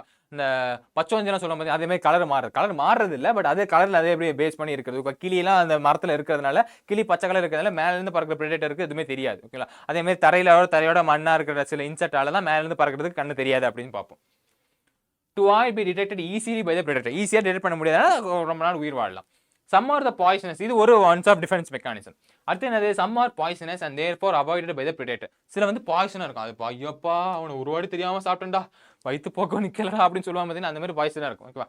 அந்த monarch butterfly is highly distasteful from the predator bird because specially chemical present in the body. Interestingly, the butterfly acquires a chemical during its caterpillar. இந்த caterpillar stage வந்து feeding of a poisonous weed. Poisonous வீடை சாப்பிட்டு தான் அந்த caterpillar ஏஜ்ல வந்து பட்டர்ஃப்ளையா இருக்கிற அந்த பூச்சிக்கு வந்து இது கிடைச்சது. அப்போ வந்து பேர்ட்ஸ் வந்து சாப்பிடாது. ஏன் பாய்சனஸ் வீடு, அந்த பாய்சனஸ் வீடு செத்து போயிருந்ததுனால அந்த பேர்ட்ஸ் வந்து நோண்டாது அப்படின்னு சொல்றாங்க. ஃபார் பிளான்ஸ், இப்போ இது பார்த்தோம். ஃபார் பிளான்ஸ் பார்த்தீங்கன்னா ஹெர்பிவோர்ஸ் ஆர் பிரெடேட்டர்ஸ். ஆமாம், பிளான்ஸுக்கு யார் பிரெடேட்டர்ஸ் முன்னாடி சொன்னா பார்த்தீங்களா? மாடு தான் பிரெடேட்டர், ஆடு தான் பிரெடேட்டர், மாடு தான் பிரெடேட்டர். அவங்க ஹெர்பிவோர்ஸ் தான் பிரெடேட்டர். ஏன்னா அவங்க பிளான்ஸை மட்டும் தான் சாப்பிடுவாங்க. Nearly 25% of all insects are known as a phytophagous. Feeding on plant snap. ஓகேவா? இந்த மினரல்ஸில் தண்ணியில் சாப் மினரல் வாட்டர் வந்து ஃபீட் பண்ணிட்டு இருக்கிறது தான் முக்கால்வாசி இன்செக்டாக இருக்கும். And other parts of the plant. The problem is particularly served for the plant because unlike animals. இங்கே பிளான்ட் ஃபேஸ் பண்ணக்கூடிய ப்ராப்ளம் என்னதுன்னா, பிளான்ட் பேசுகிற மிகப்பெரிய டிஃபென்ஸ் மெக்கானிசம் என்னதுன்னா, இப்போ ஒரு மான் உட்காந்துட்டு இருக்கு, சிங்கம் வருதுன்னு தெரிஞ்சோன்னே அந்த மான் என்ன பண்ண ஓடிடும், அந்த இடத்துல ஓடிடும், தப்பிச்சு ஓடும். ஓகே, அப்படியே மிஸ்ஸி மாதிரி அப்படி பார்த்து ஓடும். ஓகேங்களா? வழி இல்லைனா போய் மாட்டிக்கும். ஓகேங்களா? அப்படி ஓடிப்போம். பட் பிளான்ஸால் அப்படி வேற தூக்கி ஓட முடியுமா? வேர்லேருந்து தூக்கி ஓட முடியுமா? சினிமாவில் தான் ஓட முடியும், நிஜ வாழ்க்கையில் ஓட முடியாது. அப்படியே நின்று தான் ஆகணும். ஸோ பிளான்ஸுக்கு அனிமல்ஸ் அளவுக்கு இந்த டிஃபென்ஸ் மெக்கானிசம் அப்படி இல்லை அப்படின்னா, unlike animals they cannot run away from the predator. ஆடு மேய வருது, ஐயோ ஆடு வருது நினைச்சு ஓட முடியாது. அது என்ன ஸ்ட்ரிக்டா இருக்கு. ஓகேங்களா? Plant therefore have evolved a astonishing variety. அதுக்கு தேவையான சில வெரைட்டிஸ் இருக்கு. அது என்னதுன்னா morphological chemical defence against herbivores. அதான் தார்ன்ஸ் அப்படி சொல்லுவாங்க. கேட்கஸ் முள்ளுகள். மாடு எப்படி ஆடு இப்படி கடிக்க போகும்போது வாய் குத்திச்சுன்னா வாயில் ரத்தம் வரும். அப்போ அடுத்த வாட்டி முள்ளு இருக்கிற செடியை வந்து தொடாது, ஐயோ வாய் வெடிக்கும் அப்படின்னு சொல்லுவாங்க. Are most common morphological means of defence. Many plants produce and store chemicals that make herbivores sick. நான் சொல்ல பார்த்தீங்களா, ஆடு மாடெல்லாம் சாப்பிட்டுச்சுன்னா டைஜஷன் நடக்காது, ஒரு மாதிரி சிக்காயிரும். அது சிக்காய் சாவர நிலைமை கூட போயிடலாம். ஓகேவா? அதனால அந்த பிளான்ட்டை சாப்பிடாது. அதனால அது மூந்து பார்க்கும் சாப்பிடும் சொல்லுவோம். ஓகேவா? when they are eaten inhibit feeding, digestionல ப்ராப்ளமா இருக்கலாம், digestion disruption, reproductionல ப்ராப்ளமா இருக்கலாம், and even kill it. So இது கொன்று கூட செஞ்சிடலாம். ஓகேவா? you must have seen the weed calotropis growing on the abandoned field. abandoned field வந்து calotropis grow பண்ணி, ஏன்னா calotropis யாரும் சாப்பிட மாட்டாங்க. a plant produces highly positive cardiac glycosides. இதெல்லாம் ரொம்ப ரொம்ப முக்கியம். calotropis என்ன பாய்சனஸை ப்ரொடியூஸ் பண்ணுதுன்னு கேட்பாங்க. Cardiac glycosides. ஓகேங்களா? அதனால தான் சாப்பிட மாட்டேங்க. தட் இஸ் அசசன் ரீசன்ல ரொம்ப முக்கியமாக ப்ளே பண்ணக்கூடிய ரோல் இதுதான். ஓகேவா? ஏன் நீட்டாக வந்துட்டு என்சிஆர்டி மட்டும் படித்தா போதும் பயாலஜி பேஸை சொல்கிறாங்கன்னா, என்சிஆர்டி ஜஸ்ட் அப்படி படிக்கிற மாதிரி தான் இருக்கும். பட் அவங்க அசசன் ரீசன் அப்படி இங்கே தான் கை வைப்பான். அவனுக்கு ரொம்ப ஈஸிங்க. என்சிஆர்டி பேஸ் வந்து இது எடுக்கிறது, கொஸ்டின் எடுக்கிறது ரொம்ப ஈஸி. ஓகேவா? ரொம்ப கஷ்டமாகவும் எடுக்கலாம், சொல்லிடலாம். இந்த இதெல்லாம் எடுக்கிறேன்னு சொல்லிடலாம். ரொம்ப கஷ்டமாக எடுக்கலாம், ரொம்ப ஈஸியாக இருக்கலாம். அதனால நம்ம டெப்த்தாக படிச்சிருக்கணும். ஓகே, ஒரு லைன் படிக்கும்போது ஒரு டெப்த்தாக படிச்சிருக்கணும். சைட் பை சைடு எழுதிட்டே வரணும். ஓகேங்களா? ரிவைஸ் பண்ணும்போது நான் கண்ணை மட்டும் ரிவைஸ் பண்ணும்போது ஒரு கதை மாதிரி படிக்கும்போது இதெல்லாம் அப்படியே ஞாபகத்தில் வரணும். This is why you never seen a cattle or goats browsing on the plan.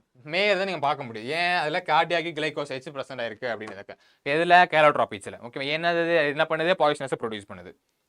A wide variety of chemical substance that we extract from the plants on the commercial scale. Nicotine, caffeine, quinine, strychnine, opium, இதெல்லாம் நம்ம இது பண்ணுவோம்ல, coffee பிடிக்கிறதுக்கு, PT வலிக்கிறதுக்குலாம் பண்ணுறோம்ல, இதெல்லாம் அதோட defence mechanism. அதான் மோந்து பார்த்து சாப்பிடுன்னு சொல்லுவோம். அந்த மாதிரி ஸ்மெல் இருந்துச்சுன்னா சில வந்து சாப்பிடாது. ஓகேவா? ஸோ அதெல்லாம் என்னதுன்னா ஒரு டைப் ஆஃப் டிஃபென்ஸ் மெக்கானிசம் தான் நம்ம அது வேறு மாதிரி எடுத்துக்கிறோம். ஓகேங்களா? Produced by them actually as a defense against the grazers and browsers. grazers and browsers அந்த மேயறது, அப்படியே மேய்ச்சல்லாம், அந்த ஆடு மாடெல்லாம் மேல அந்த மேய்ச்சல்லேருந்து காப்பாற்றிக்கணும் டிஃபென்ஸ் மெக்கானிசமாக தான் இதெல்லாம் ப்ரொடியூஸ் பண்ணப்படுது அப்படின்னு. ஓகேவா? சூப்பர். இதோட ப்ரிடேஷன் முடிஞ்சு அதை நம்ம என்ன பார்க்க போகிறோம்? காம்படிஷன் பார்க்க போகிறோம். காம்படிஷன் என்னது? அடிச்சுக்கிறது. ஒன்றுக்கு ஒன்று அடிச்சுக்கும், ரெண்டுமே கெயின் ஆகுது. இப்போ அது எப்படின்னு பார்த்துடலாம். When Darwin spoke about the struggle of existence, வாழக்கூடிய struggle, survival of the fittest பத்தி பேசும்போது, he was convinced that the interspecific competition is potent force in organic evolution. Inorganic evolution. It is generally believed that the competition occurs when closely related species compete for the same resources of limiting. Closely related species compete for the same resources that are limiting. மானை புலியும் சாப்பிடும், சிங்கமும் சாப்பிடும். இப்போ ஏற்கனவே அங்கே மானு கம்மியாக இருக்கு, இப்போ புலியும் போய் சாப்பிடுது, சிங்கமும் போய் சாப்பிடுதுன்னா மானும் செத்துரும், புலியும் செத்துரும். மான் செத்துச்சுன்னா புலியும் செத்துரும், சிங்கமும் செத்துரும். காம்படிஷன் ஆகி க்ளோஸ் ரிலேட்டட் ஸ்பீஷிஸ் அந்த காமன் ஸ்பீஷிஸ் அடிக்க போயிட்டு 2 பேரும் 3 பேரும் எல்லாமே செத்து போயிடுவாங்க. ஓகேங்களா, அதை அப்போ தான் சொல்கிறேன். But this is not entirely true. First, totally unrelated species could also compete at the same resource. Unrelated species என்ன பண்ணலாம், அந்த சேம் ரிசோர்ஸ். அதான் சொன்ன பார்த்தீங்கன்னா, மானு புலி சிங்கமும் சண்டை போடும், புலியும் சிங்கமும் சண்டை போடும் அப்படின்னு சொல்றாங்க. ஓகேவா, சேம் ரிசோர்ஸ்னா ஒரு மான். எக்ஸாம்பிள் சொல்ற ஒரு பிரேக்காக. For instance, in some shallow South American lakes அங்க பாத்தீங்கன்னா விசிட்டிங் பண்ண ஃபிளமிங்கோஸ், விசிட்டிங்னா எங்க இருந்தோ வருது ஃபிளமிங்கோஸ். ஓகேவா, அண்ட் ரெசிடென்ட் ஃபிஷஸ் கம்பீட்டட், அங்க இருக்கிற ஃபிஷஸ் ரெசிடென்ட்னா அங்கேயே வளர்ந்த ஃபிஷஸ். ஓகேவா, compete for the common food.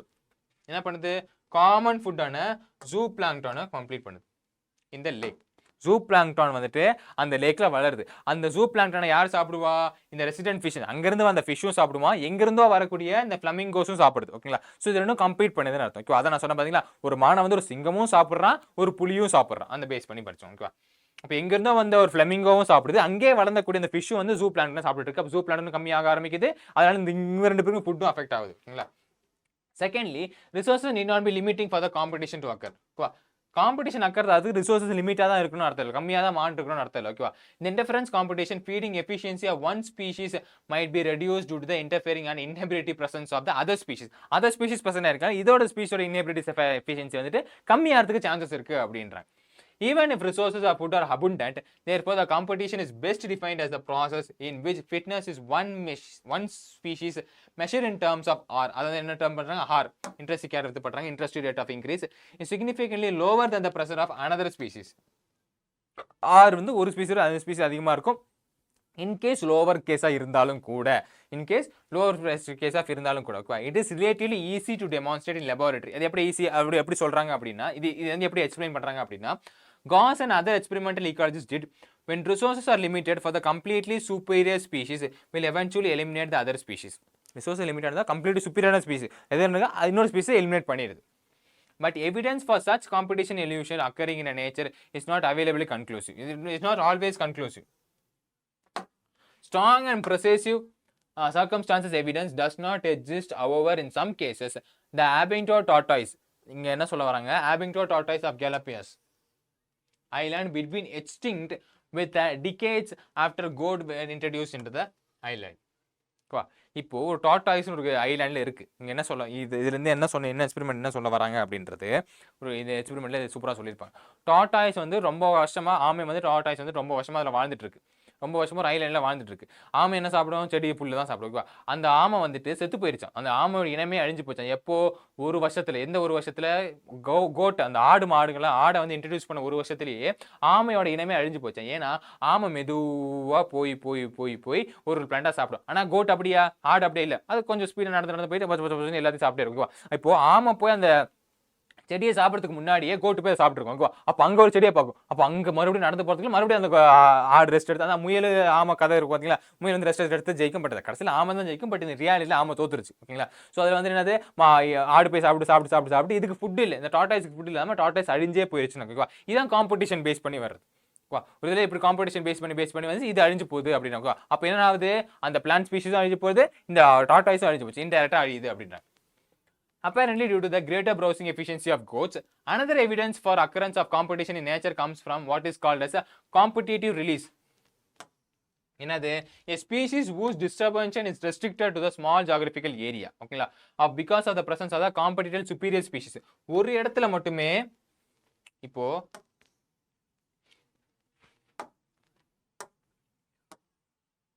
ஒரு இடத்துல மட்டுமே ஒரு ஸ்பீஷிஸ் இருக்கு. அது அந்த ஜியோகிராபிக்கல் ஏரியா ரெஸ்ட்ரிக்ட் ஆயிருக்கு. ஏன்னா அதுக்கு சுத்தி வந்து என்ன இருக்கு, சுப்பீரியர் ஸ்பீஷிஸ், அதுக்கு அடிச்சு கொள்ளக்கூடிய சுப்பீரியர் ஸ்பீஷிஸ் இருந்துச்சுன்னா அந்த ஒரு ப்ரே வந்துட்டு ஒரு இடத்துல மட்டுமே கம்ப்ளீட் ஆயிருது அப்படி அந்த geographical ஏரியாக்குள்ளேயே. dramatically when competitive species experimentally removed, இப்போ அந்த காம்ப்ளிமெண்டரி ஸ்பீஷிஸ் வந்து நம்ம ரிமூவ் பண்ணிட்டோம். ஓகேங்களா? The Cornell Elangel field experiment showed that the rocky sea of the coastal Scotland, the larger of the competitive superior barland ballast, dominates the interstitial area. Excluded of the smaller barcal calaminthus from the zone. In the general, herbivores and the plants appear to be more adversely affected by the competition than carnivores. அதாவது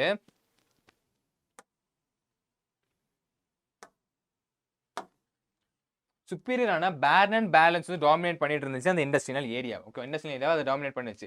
exclude the smaller barnacle of கிளைமேத்தோமோனஸ் from the zone. ஓகேவா? ஒரு காலத்தில் அதிகமாக இருந்த கிளைமேத்தோமோனஸை சின்ன introduce பண்ணுற species எல்லாம் பிளாலத்தோமோனஸ் பேர்னக்கல் பேலன்ஸ் வந்து என்ன பண்ணிட்டு டாமினேட் பண்ணிட்டு இருக்கு. ஸோ அதனால பேர்னக்கல் கிளைமேத்தோஸ் ஃப்ரம் த ஜோன் வந்து என்ன ஆயிருது, எக்ஸ்க்ளூஸ் ஆயிருது, வெளியே போயிருது, கம்மியாயிருது, ஸ்மாலர் ஆயிருது. ஓகேவா? இவ்வளோ ஸ்பீஷிஸ் வந்து கம்மியாகி ஒரு பர்டிகுலர் ஸ்பீஷிஸ் வந்து ஒதுங்கிருது அப்படின்னு அர்த்தம். இந்தியா ஃபுல்லாக பறந்துட்டு இருந்த ஒரு செடியை வந்துட்டு இப்போ என்ன பண்ணாங்க, கம்மியாக தமிழ்நாடு மட்டும் தான் இருக்கு அப்படின்னு மாத்திட்டாங்க. ஓகேங்களா? அதான் ஜென்ரல் என்ன சொல்றாங்க, ஹெர்பிவோரை விட கார்னிவோரை விட ஹெர்பிவோர் தான் பிளான்ட்டுக்கு ரொம்ப ஆபத்து விளையக்கூடியது, பிளான்ட்டுக்கு ரொம்ப பிரிடேட்டரை ஆக்ட் பண்ணக்கூடியது அப்படின்றாங்க இந்த காம்படிஷன் பேசிஸில். ஓகேவா? Gauss competitive exclusion principle state that two closely related species competing for the same resources cannot coexist indefinitely and completely inferior one will be eliminated and eventually.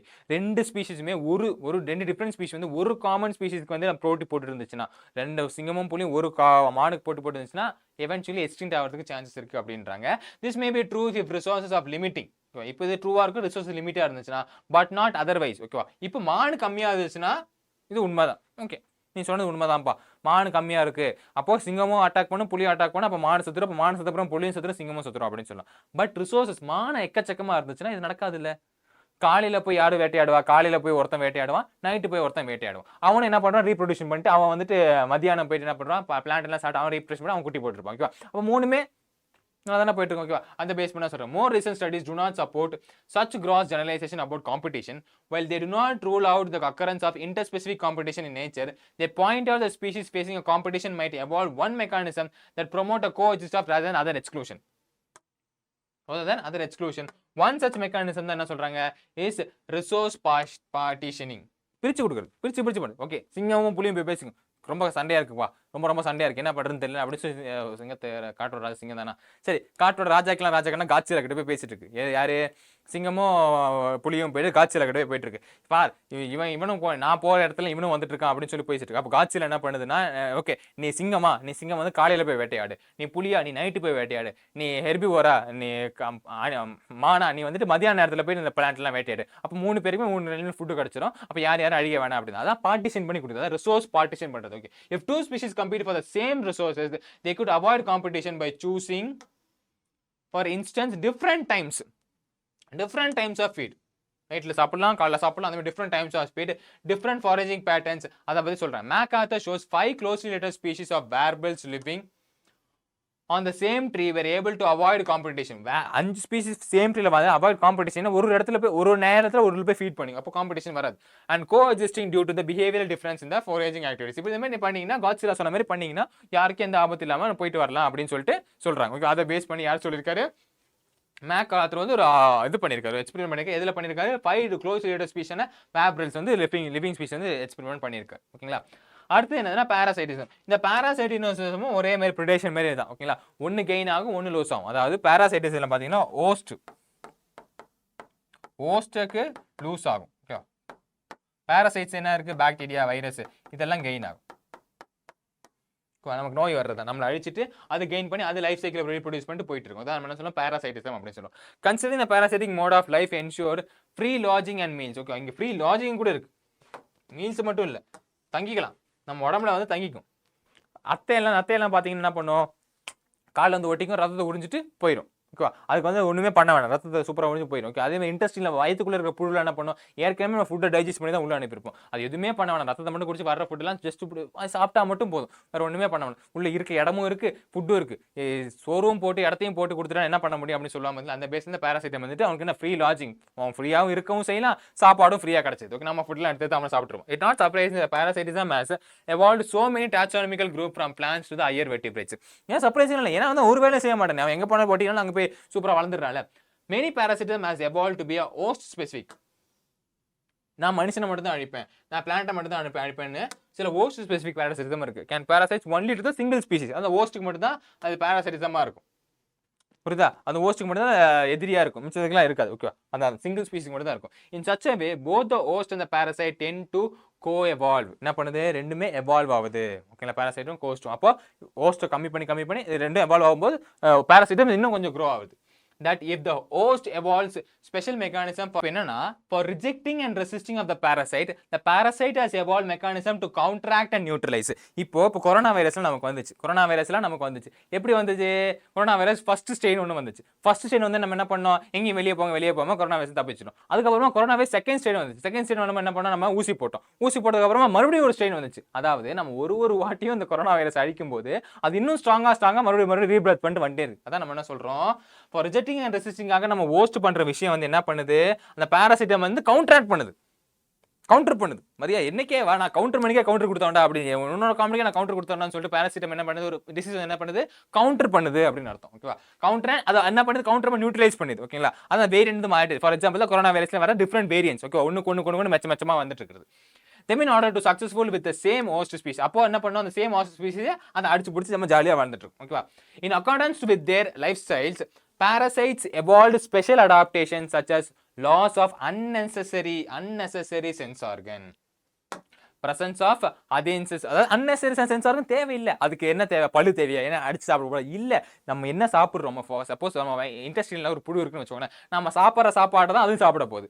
நம்ம டைஜஸ்ட் பண்ணி தான் அதை அனுப்புறோம், அது இன்னொன்று சாப்பிட போகுது. ஓகேங்களா? வேற நான் உட்காந்துருக்கேன் அதை ஜாலியாக போய் ஒட்டிக்க போகுது, சக் பண்ணி குடிச்சா மட்டும் போதும். அப்போ அதுக்கு வேற சென்சிட்டிவ் ஆர்கானிசமே தேவையில்லை, டைஜஸ்டிவ் ஆர்கானிசமே தேவையில்லை, அது கிட்னியே தேவையில்லை கண்ணா, ஏன்னா ஃபுல்லாக டைஜஸ்ட் பண்ணி தானே வந்துட்டு இருக்கு அப்படின்னு சொல்றாங்க.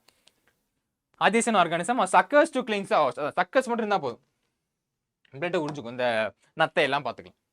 Loss of digestive system and high reproductive capacity. The life cycle of a parasite is often complex, involving in one or two intermediate hosts or vectors to facilitate a parasitization for its primary host. Primary host base பண்ணி தான் அதோட life cycle வந்து base ஆகும் அப்படின்னாங்க. The human liver fluke, liver உள்ள இருக்கிறது. Intra parasite extra parasite படிப்போம், பார்ப்போம். ஓகேங்களா? The human liver fluke trementor parasite depends on two intermediate host. என்ன intermediate host? ஸ்னெயிலி இருக்கும், ஃபிஷ்லி இருக்கும். ஓகேவா? To complete it's life cycle, complete life cycle பண்றதுக்கு இது பண்ணுறது. இதெல்லாம் பார்த்தீங்கன்னா மலேரியா கொடுத்துருப்பாங்க. மலேரியா பார்த்தீங்கன்னா மலேரியாவில் கம்ப்ளீட் பண்ணுற லைஃப் சைக்கிளுக்கு கொசுலையும் நடக்கும், நம்ம உடம்புலையும் நடக்கும். நம்ம உடம்புலையும் லைஃப் சைக்கிள் கண்டினியூ ஆகும், கொசுலையும் லைஃப் சைக்கிள் கண்டினியூ ஆகும். அதில் மலேரியாவை பொறுத்த வரைக்கும் அந்த லைஃப் சைக்கிள் கம்ப்ளீட் ஆகிறதுக்கு 2 இது வேணும். Malaria parasites is a vector, mosquito and to other to spread the host. அதான் மனுஷங்க. ஓகேங்களா? அப்போ அதோட லைஃப் சைக்கிள் கம்ப்ளீட் ஆகுது, 2 host தேவை. Majority of the parasites harm the host, முக்கால்வாசி ஹோஸ்ட் தான் ஆர்ம் பண்ணும். இங்கே வந்து இது வந்து வெக்டர், கொசு வந்து என்னவா இருக்கும், வெக்டராக இருக்கும். வெக்டர் என்னது முன்னாடி சொல்லிதான் கேரி பண்ணி போயிடும், அதுக்கு எந்த ஆபத்தும் வராது. பட் ஹோஸ்ட்டுக்கு ஆபத்து வரும், அவனை தான் அழிப்பாங்க. Majority of the parasites harm the host. They may reduce to survival and growth and reproduction of the host. என்ன பண்ணும், சர்வைவல், அதோட growth, அதோட reproduction அஃபெக்ட் பண்ணி அந்த ஹோஸ்ட்டை கொண்டு அதில் நியூட்ரியன்ஸ் எடுத்து இன்னொரு ஹோஸ்ட்டை பார்த்து இன்னொரு அழிக்கணும். ஒரு குடும்பத்தை குழி தோண்டியாச்சு, இப்போ அடுத்த குடும்பத்தை குழி தோண்டணும்னு சொல்லி கிளம்பிடும். And reduce is population density. அப்படி பண்ண என்னாகும், ஒரு ஆர்கானிசம் சாவ அதோட பாப்புலேஷன் டென்சிட்டி கம்மியாக ஆரம்பிக்கும். They might render the host more vulnerable to predation by making it physically weak. என்ன பண்ணும், physically weak பண்ணி, அதை வந்து என்ன பண்ணுறோம், physically weak பண்ணிடும். Do you believe that an ideal parasite should be able to thrive within the host without harming it? பண்ணவே முடியாது. கெட்டவன் அழிக்காமல் போகவே மாட்டேன். சில பேர் சில ரிலேட்டிவ்ஸ்லாம் நம்ம கூட இருப்பாங்க. ஓகேங்களா? அவன் நல்லா வரதெல்லாம் எனக்கு பிடிக்காது தம்பி அப்படின்னு சொல்லுவாங்களே, அந்த மாதிரி ரிலேட்டிவ்ஸ் அந்த பேராசைட்டம்ஸ்லாம். ஓகேங்களா? அவன் நல்லா இருக்கிறதா நான் எப்படி விடுவேன் அப்படின்னு சொல்லுவாங்க. அதே மாதிரி பேராசைட்லாம் விடாது. Then why didn't the natural selection lead to the evolution of such totally harmless parasites? அதுக்கு சில reasonsலாம் இருக்கு. Parasites that feed on an external surface of the host organism are called as ectoparasites. வெளியே உட்காந்து நம்மளை இது பண்ணிட்டு இருக்கும். நத்தையெல்லாம் சொல்கிறேன்.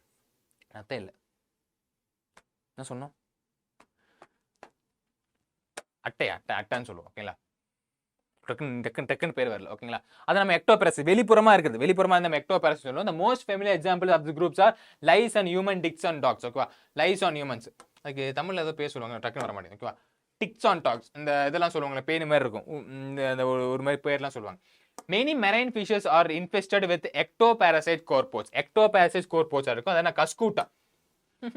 marine parasite கஸ்கூட்டா எழுதுங்க. parasitic plant is commonly found growing on the edge of the plant. இந்த பிளான்டோட சரௌண்டிங்ல இருந்து வளர பார்க்குறது. ஓகேவா? as lost is chlorophyll and lives in a course of evolution. அந்த எவல்யூஷன் ஆகும்போது லாஸ் ஆயிரும். ஓகேவா? கஸ்கூட் என்ன பண்ணுறோம், மேலே பிளான்ஸ் மேலே இருந்து அதோட நியூட்ரியன்ஸ் எல்லாம் எடுத்துரும். அது சாப்பாடு பண்ணி ரெடியாக இருக்கும், இவன் போய் திருடிட்டு வந்துருவான் கஸ்கூட்டான்றவன். ஓகேவா? ரொம்ப அந்த கியூட்டாக இருக்கணும், ரொம்ப கொடூரமானாங்க. ஓகேங்களா? it derives its nutrition from the host plant which is parasitism. என்ன பண்ணுது, host பிளான்ல இருந்து நியூட்ரிஷனை டிரைவ் பண்ணுது. மோஸ்ட்டாக பேராசைட்டிஸ் அதான் பண்ணுது. ஓகே, அது சொந்தமாக ஒன்றும் சாப்பிடாது. மோஸ்ட்டாக திருட்டு வேலை தான் பண்ணும். எவனா நல்லா வாழ்ந்துட்டு இருக்கானா அவனை குழி தோண்டி விட்டுட்டு அவங்ககிட்ட புல்லாக பண்ணிட்டு இவன் நல்லா இருக்குது. இவன் சத்து போயிட்டானா இன்னொருத்தங்கிட்ட போகிறது. ஸோ அந்த பேசிஸ் தான் பேராசைட்டம் ஒன்று அப்படியே போயிட்டே இருக்கும். The female mosquito is not considered as a parasite although it's need our blood for reproduction. Can you explain why? முட்டை போடுறதுக்கு ஃபீமேல் ரெப்ரொடக்ஷன் வந்துட்டு நம்ம எது வேணும்னா அது பேராசைட் ஆட் பண்ணது ஒரு வெக்டர் ஆட் பண்ணுது. ஏன் வெக்டர் ஆகுது, மலேரியாவோட வெக்டர் ஆட் பண்ணுது. ஓகேவா? அதுக்கு நம்ம பிளட் வேணும். எதுக்கு முட்டை போகிறதுக்கு அது பிளட் வேணும். நம்ம பிளட் எடுத்துக்கு போகுது. பிளட் எடுத்துகிட்டு போகும்போது என்ன பண்ணுது, கூட நானும் இந்த கௌசிக்கும் வரும் அப்படின்னு சொல்லிட்டு இவனும் பேராசைட்டும் தேடி வந்துட்டு நமக்கு ஆபத்தை பகர்த்து விட்டு போயிட்டே இருக்கும். அதான் பேராசைட்டிசம்.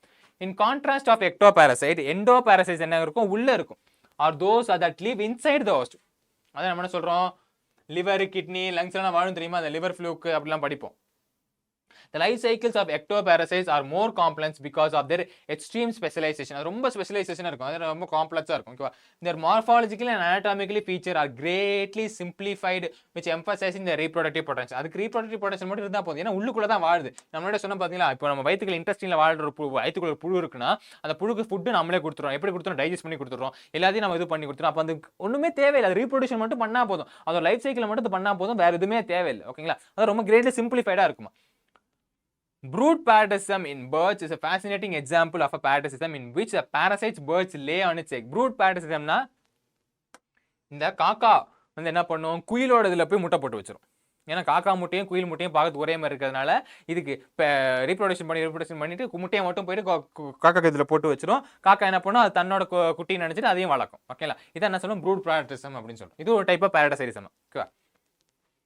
Example of the parasitism which parasite bird laying its egg on this nest of the host, let the host incubate them. அந்த host incubate பண்ணும். காக்கா incubate பண்ணிட்டோம், நான் ஏன் பண்ணோம், ஆனால் நான் என்னோட குட்டி தான், அவன் incubate பண்ணிட்டோம் அப்படின்னு சொல்றது. ஓகேவா? During the course of evolution, the eggs of the parasite birds has evolved to resemble. இப்படி நடக்கணும்னா என்ன இருக்கணும், ரிசம்பிள்ஸாக இருக்கணும். எக் காக்கா முட்டையும் பார்க்கறதுக்கு குயில் முட்டையும் பார்க்கறதுக்கு ஒரே மாதிரி இருந்தால் தான். இப்போ காக்கா முட்டையும் குயில் முட்டையும் பார்க்கறது வேற மாதிரி இருந்துச்சுன்னா காக்கா வேற என்ன போட்டிருக்கேன் அப்படின்னு சொல்லிட்டு அந்த முட்டையை தூக்கி வெளியே போட்டுரும். பட் காக்கா முட்டையும் குயில் முட்டையும் பார்க்கறதுக்கு ஒரே மாதிரி இருந்துச்சுன்னா அவன் என்ன பண்ணுவான், நம்ம குட்டி தான் போல இருக்கு அப்படின்னு சொல்லி அவன் அடம் காக்கும். தோஸ்ட் சைஸு, கலர், டெக்ஸ்டர் எல்லாமே ஒரே மாதிரி இருக்கணும். பட் அது வேற குட்டியாக இருக்கும். Color reduces the chance of the host to predict பண்ணணும், detect அந்த foreign egg and ejecting them from the nest. அதில் அப்போ ஒரே மாதிரி இருந்துச்சு என்ன பண்ணுது, எஜெக்ட் பண்ணாது, ejecting from the nestலாம் பண்ணாது அப்படின்னாங்க. ஓகேவா? Try to follow the movement. குக்குலாம் பார்த்தீங்க, ட்ரை பண்ணி பாருங்க. அதில் ஒரு குக்கு என்ன பண்ணும், க்ரோ காக்காவோட இதில் நெய்பர்ஹுட் பார்க்கில் போயிட்டு ப்ரீட் பண்ணி சீசனில் வந்து ஸ்ப்ரிங் அண்ட் சம்மர் வரப்போகுது. உங்கள் நீட் எக்ஸாம் வரப்போகிற மாதிரி ஸ்ப்ரிங் அண்ட் சம்மர் வருது. அப்போ வந்து நீங்கள் பார்த்தீங்கன்னா இந்த ப்ரூட் parasitism in action வந்து நமக்கு வந்து பார்க்கலாம் அப்படின்னு பார்க்கலாம். ஓகேங்களா? ஓகே, அப்போ இதோட நம்ம என்ன பண்ணுறோம், ப்ரூட் parasitism அந்த parasitism முடிச்சிடும். இப்போ கமென்சாலிசம். ஒருத்தனுக்கு ஆபத்து இல்லை, ஒருத்தனுக்கு கெயின், ஒருத்தனுக்கு எதுவுமே இல்லை. அப்படிதான் நம்ம என்ன சொல்றது, கமென்சாலிசம் அப்படின்னு சொல்லுவோம்.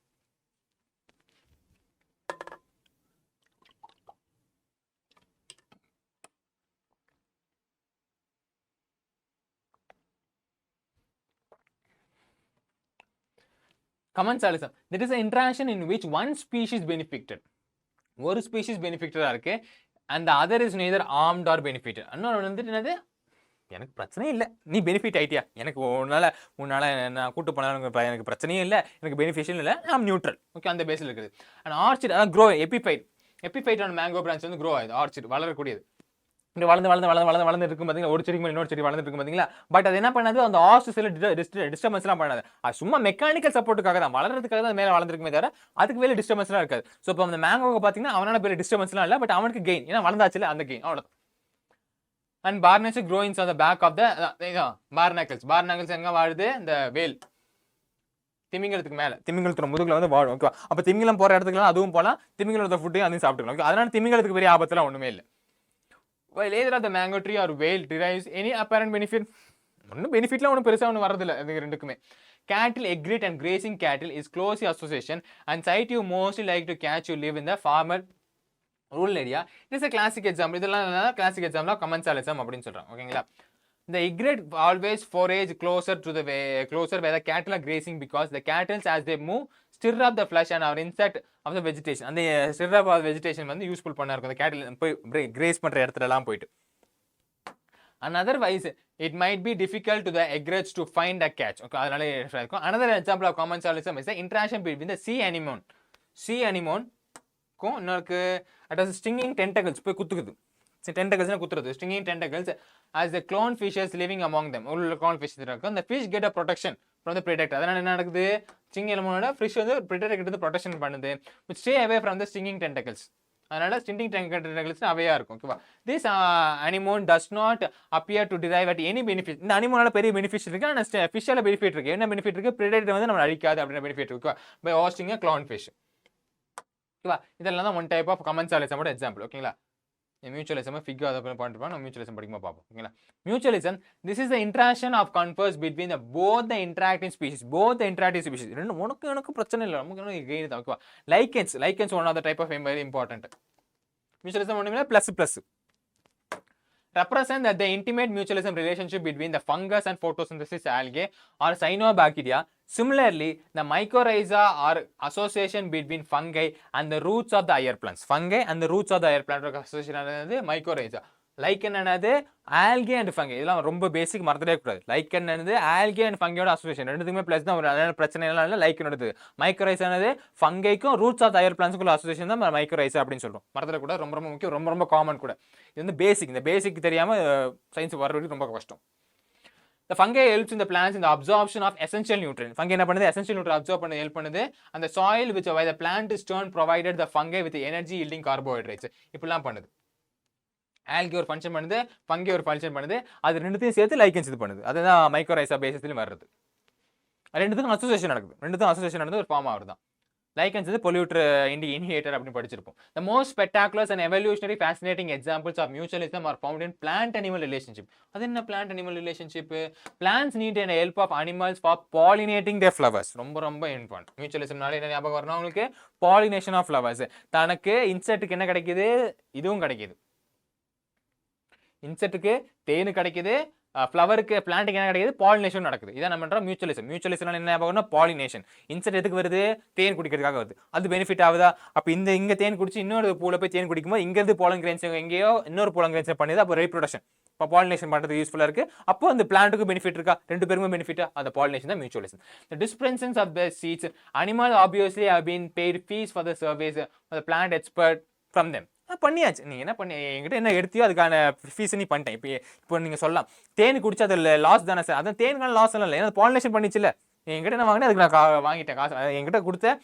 இப்போ என்கிட்ட கடைக்காரன் என்ன சொல்லுவான்? என்கிட்ட பொருள்லாம் போயிடும், நான் கொடுக்க மாட்டேன் அப்படியே சொல்லுவான். இல்லை, இந்த பொருள் கொடுத்தா என்கிட்ட காசு வரப்போகுது, அந்த காசை வாங்கி பண்ணல. அதுதான் மியூச்சுவலிசம் அப்படின்றது. Plants offer reward of the feast in the form of pollen, nectar for the pollination and juicy nutrients fruits for the seed disperse. And seed dispersal பண்றது pollination based பண்றது. But the mutual benefit system should also be safeguarded against the cheaters. சில பேர் இருப்பான் cheaters.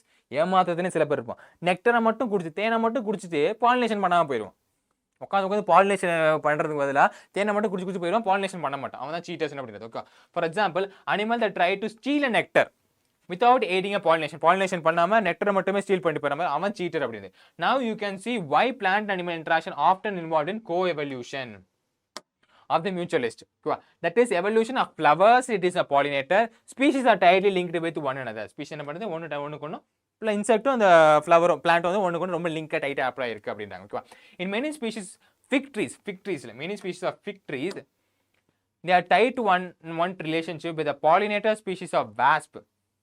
It means that given a fig species can be pollinated only by his partner, wasp species are no other species. The female wasps used to use the fruit not only for the oviposition of egg laying site but uses for the developing of seeds within the fruit for nourishing. என்ன சொல்றேன்?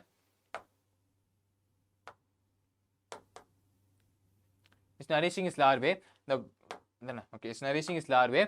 The wasp pollinates a fig inflorescence while the searching of the suitable egg-laying sites. In return, the flavor pollination of the fig offers the wasp sometimes in developing seeds. ஓகேங்களா, இந்த ஃபிக் எல்லாம் போய் பார்த்தீங்கன்னா உங்களுக்கு தெரிஞ்சிருக்கும். ஓகேங்களா, அது எக்கை லே பண்ணுறது, அந்த லார்வே எக்கை லே பண்ணுறதுக்கு, அது க்ரோ ஆகிறதுக்கு, எக்கை லே பண்ணி க்ரோ ஆகிறதுக்கு ரொம்ப ரொம்ப யூஸ்ஃபுல்லாக இருக்கும் அப்படின்னு. நாட் ஒன்லி ஃபார் பாலினேஷன் மட்டும் பண்ணல, அது என்ன பண்ணுது, நெக்டர் மட்டும் எடுக்காமல் அது பாலினேட் பண்ணுது. சிலலாம் பார்த்தீங்கன்னா அந்த செடிக்கு கீழே வந்து முட்டை போட்டு வச்சிருக்கோம், பார்த்துருக்கீங்களா? செடிக்கு கீழே வந்து முட்டை போட்டு வச்சு அது வந்து ப்ரொடியூஸ் பண்ணும், பாதுகாக்கும் அந்த ஃபிக்கோட இதை வந்துட்டு. ஓகேங்களா, அதை எக் லேயிங் சைட்ஸ் அப்படின்னு சொல்கிறோம். இன் ரிட்டர்ன்ஸ் என்ன பண்ணும், ஃபேவர் பாலினேஷன் ஃபிக் வந்து ஆஃபர் பண்ணும். ஓகேங்களா, as a food developing for the wasp larvae. Orchids show the bewildering diversity of the flowers patterns, many of which have evolved to attract the right pollinator insects. Orchids கரெக்டான pollinator, bees, bubbles, colour ஆகுது. ஓகேங்களா, as ensured guarded by the pollination net. Not all orchids rewards, இங்க பாருங்க, not all orchids offer rewards. எல்லாமே reward பண்ணாது, எல்லாருமே ஒண்ணுக்கு கொடுக்காது அப்படின்றாங்க. Mediator orchids often emphasize as a sexual deicid.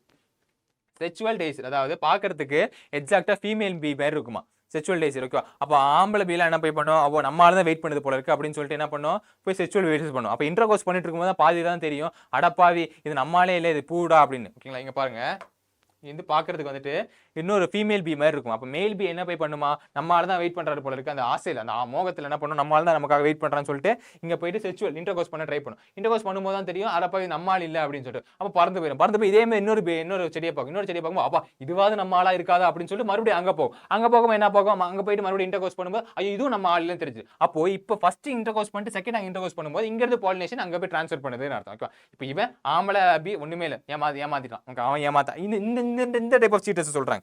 அப்போ இவனுக்கு எந்த கெயினும் இல்லை, ஆம்பளை மேல் பீக்கு ஏமாற்றம் தான். ஓகேவா, பட் இங்க செடி வந்துட்டு இதாயிருது, அதனால பாலினேஷன் ஹெல்ப்ஃபுல் பண்ணுது. ஓகேவா, அதான் சொல்லுவாங்க செக்சுவல் டிசைட்னால. கெட் பாலினேட்டட் பை டன் by species B. One petals of the flowers bears an uncanny resemblance of the female bee. Female bee மாதிரி இருக்குமா, இந்த சைஸ்ல எல்லாத்தையும் கலர் ஹார்டர் எல்லாத்தையும் பார்க்கறது ஃபீமேல் பீ மாதிரி இருக்குமா தூரத்துல இருந்து. ஓகேவா, அப்போ மேல் பீ என்ன பண்ண, அட்ராக்ட் ஆயிடும், அப்படியே ஆசையில் அட்ராக்ட் ஆயிட்டு பர்விசஸ் ஆஃப் ஃபீமேல் சூடோகாப்லேட்ஸ் அந்த இன்டர்கோர்ஸ் பண்றது ஃபால்ஸா நடக்குது. பாத்தீங்களா, இன்டர்கோர்ஸ்ன்றது ஒரு ஸ்பீஸ் நடந்தது, இது வேற ஸ்பீஸ் தானே. அப்போ சூடோகாப்லேட்ஸ் நடக்குது. அப்போ சூடோகாப்லேட்ஸ் நடக்கும்போது தெரிஞ்சுக்கும், வித் ஃப்ளவர் நடக்கும்போது எனக்கு during this process is dusted when the pollen is flower. பால் வந்து டஸ்டட் ஆகுது, ஃப்ளவருக்கு டஸ்டட், அப்போ இது மேலே ஒட்டிக்கும். ஓகேங்களா, when this same bee pseudopollinates with another flower. இப்போ மறுபடியும் என்ன பண்ணுது, இதுவும் நம்ம ஆள் இல்லையா, சரி நம்ம இன்னொரு ஃப்ளவர் அங்கே ஒருத்தர் இருக்கு, அவர் நம்ம ஆளாக தான் இருப்பான்னு சொல்லிட்டு இங்கே அங்கே போகும்போது மறுபடியும் அங்கே சூடோபாலினேட் பண்ணுவோம். அப்போ இங்கேருந்து பாலினேஷன் டஸ்ட் பண்ணிட்டு அங்கே கொண்டு போய் அங்கேயும் போய் இது பண்ணிடுறோம். ஓகேங்களா, it transfer the pollen and thus pollination of flowers. Yes, you can see how the coevolution, இது அப்படின்றது coevolution நடக்குது அப்படி operates. The female bee color patterns changes even slightly for any reasons during evolution. Pollination success will be reduced. இப்போ அது பார்க்கறதுக்கு கொஞ்சம் difference ஆனா கூட, அதாவது இந்த செடி பார்க்கறது ஃப்ளவர் பார்க்கறதுக்கு ஃபீமேல் பீ மாதிரி கொஞ்சம் டிஃபரன்ஸ். ஃபீமேல் பீக்கு வந்து இங்க ஒரு கோடு இருக்கும், அதுக்கு பதிலாக இங்க ஒரு கோடு இருக்கு அந்த ஃப்ளவருக்குன்னா, அப்போ கூட இது வராது, இது நம்ம ஆள் இல்லை அப்படின்னு தெரிஞ்சுக்கும். எக்ஸாக்டாக ஒரே மாதிரி இருந்தால் தான் வரும். அப்படி இருந்தால் கூட இது அஃபெக்ட் ஆக சான்ஸ் இருக்கு. இதாக டிஃபர் வந்துச்சுன்னா அது ரெடியூஸ் ஆக சான்ஸ் இருக்கு, இந்த பாலினேஷன் ரெடியூஸ் ஆக சான்ஸ் இருக்கு. Unless the orchid flowers coevolve to maintain the resemblance of the petals and female bee. Orchid flowers என்ன பண்ணுது, இந்த ஃபீமேல் பீயோட பெட்டல்ஸ் வந்துட்டு மெயின்டைன் பண்ணுறதுக்கு ஹெல்ப்ஃபுல்லாக இருக்குது அப்படின்னா. ஓகேங்களா, ஸோ இதோட நம்ம என்ன பண்ணிட்டோம், அதான் முன்னாடி சொன்னோம் பார்த்தீங்களா, அந்த ஆசை இது ஆகக்கூடாது அப்படின்னு கரெக்டான இதில் போயிட்டு போனோம். ஃபீமேல் பீயை பார்த்துட்டு ஆசைப்பட்டு இவன் போயிட்டான், பட் இவன் என்ன பண்ணுறான், ஹெல்ப்ஃபுல் பண்ணுறான். எதுக்கு ஹெல்ப்ஃபுல் பண்ணுறான், பாலினேஷன்ஸ் ஆஃப் தட் ஃப்ளவருக்கு வந்து ஹெல்ப்ஃபுல்லாக இருக்கும். ஓகேங்களா, ஸோ இதெல்லாம் நம்ம இது முடிச்சிட்டோம். ஆர்கானிசம் அண்ட் பாப்புலேஷன் வந்து நம்ம லைன் பை லைன் கிளியராக எக்ஸ்பிளைன் பண்ணிட்டோம், எல்லாத்தையும் எக்ஸ்பிளைன் பண்ணிட்டோம். ரொம்ப ஈஸியான சாப்டர் தான், ரொம்ப ஈஸியாக படிக்கக்கூடிய சாப்டர் தான். ஓகேவா, அந்த டேர்ம்ஸ் மட்டும் நல்லா படிச்சு வச்சுக்கோங்க, லைன் பை லைன் ஒரு எக்ஸாம்பிள்ஸ் நல்லா படிச்சு வச்சாலே போதும், வேறு எதுலையுமே கான்சன்ட்ரேட் பண்ண வேணாம். இந்த terms concept line by line வர எக்ஸாம்பிள்ஸ் நீங்கள் கான்செப்ட் படிச்சு ஆர்கானிசம் அண்ட் பாப்புலேஷன் ரொம்ப ஈஸியான சாப்டர், எல்லாருக்கும் புரிஞ்சக்கூடிய ஒரு சாப்டர் தான். மேலே அந்த இது படிச்சு வச்சுங்க, டேபிள் காலம், கமென்சாலிசம் என்னது, மியூச்சுவலிசம் என்னது, பாரசிட்டிசம் என்னது, அதெல்லாம் வந்து படிச்சு வச்சுங்க. எது பிளஸ் எது மைனஸ் எது நியூட்ரல் அப்படி தெரிஞ்சு வச்சிங்கன்னா உங்களுக்கு நீட் பேஸில் கண்டிப்பாக ஒரு கேள்வி கேட்பாங்க, உங்களுக்கு ஈஸியாக அவுட் கம் பண்ணுறதுக்கு ரொம்ப ஈஸியாக இருக்கும். ஓகேவாக்கண்ணா, ஸோ இன்னொரு சீரிஸில் நம்ம இன்னொரு மாஸ்டர் பிளஸ் சீரிஸ் சந்திப்போம். இந்த வீடியோ பிடிச்சிச்சுன்னா மறக்காம கமெண்ட் பண்ணுங்க. இந்த மாதிரி வீடியோ பார்த்துச்சுன்னா பார்க்கணும்னு நினச்சிங்கன்னா எங்கே சப்ஸ்கிரைப் பண்ணணும், வேதாந்த் நீட் தமிழில் சப்ஸ்கிரைப் பண்ணி வச்சுக்கோங்க. இந்த வீடியோக்கு லைக்கையும் போட்டுருவாங்க. மறுபடியும் சந்திப்போம், பாய்.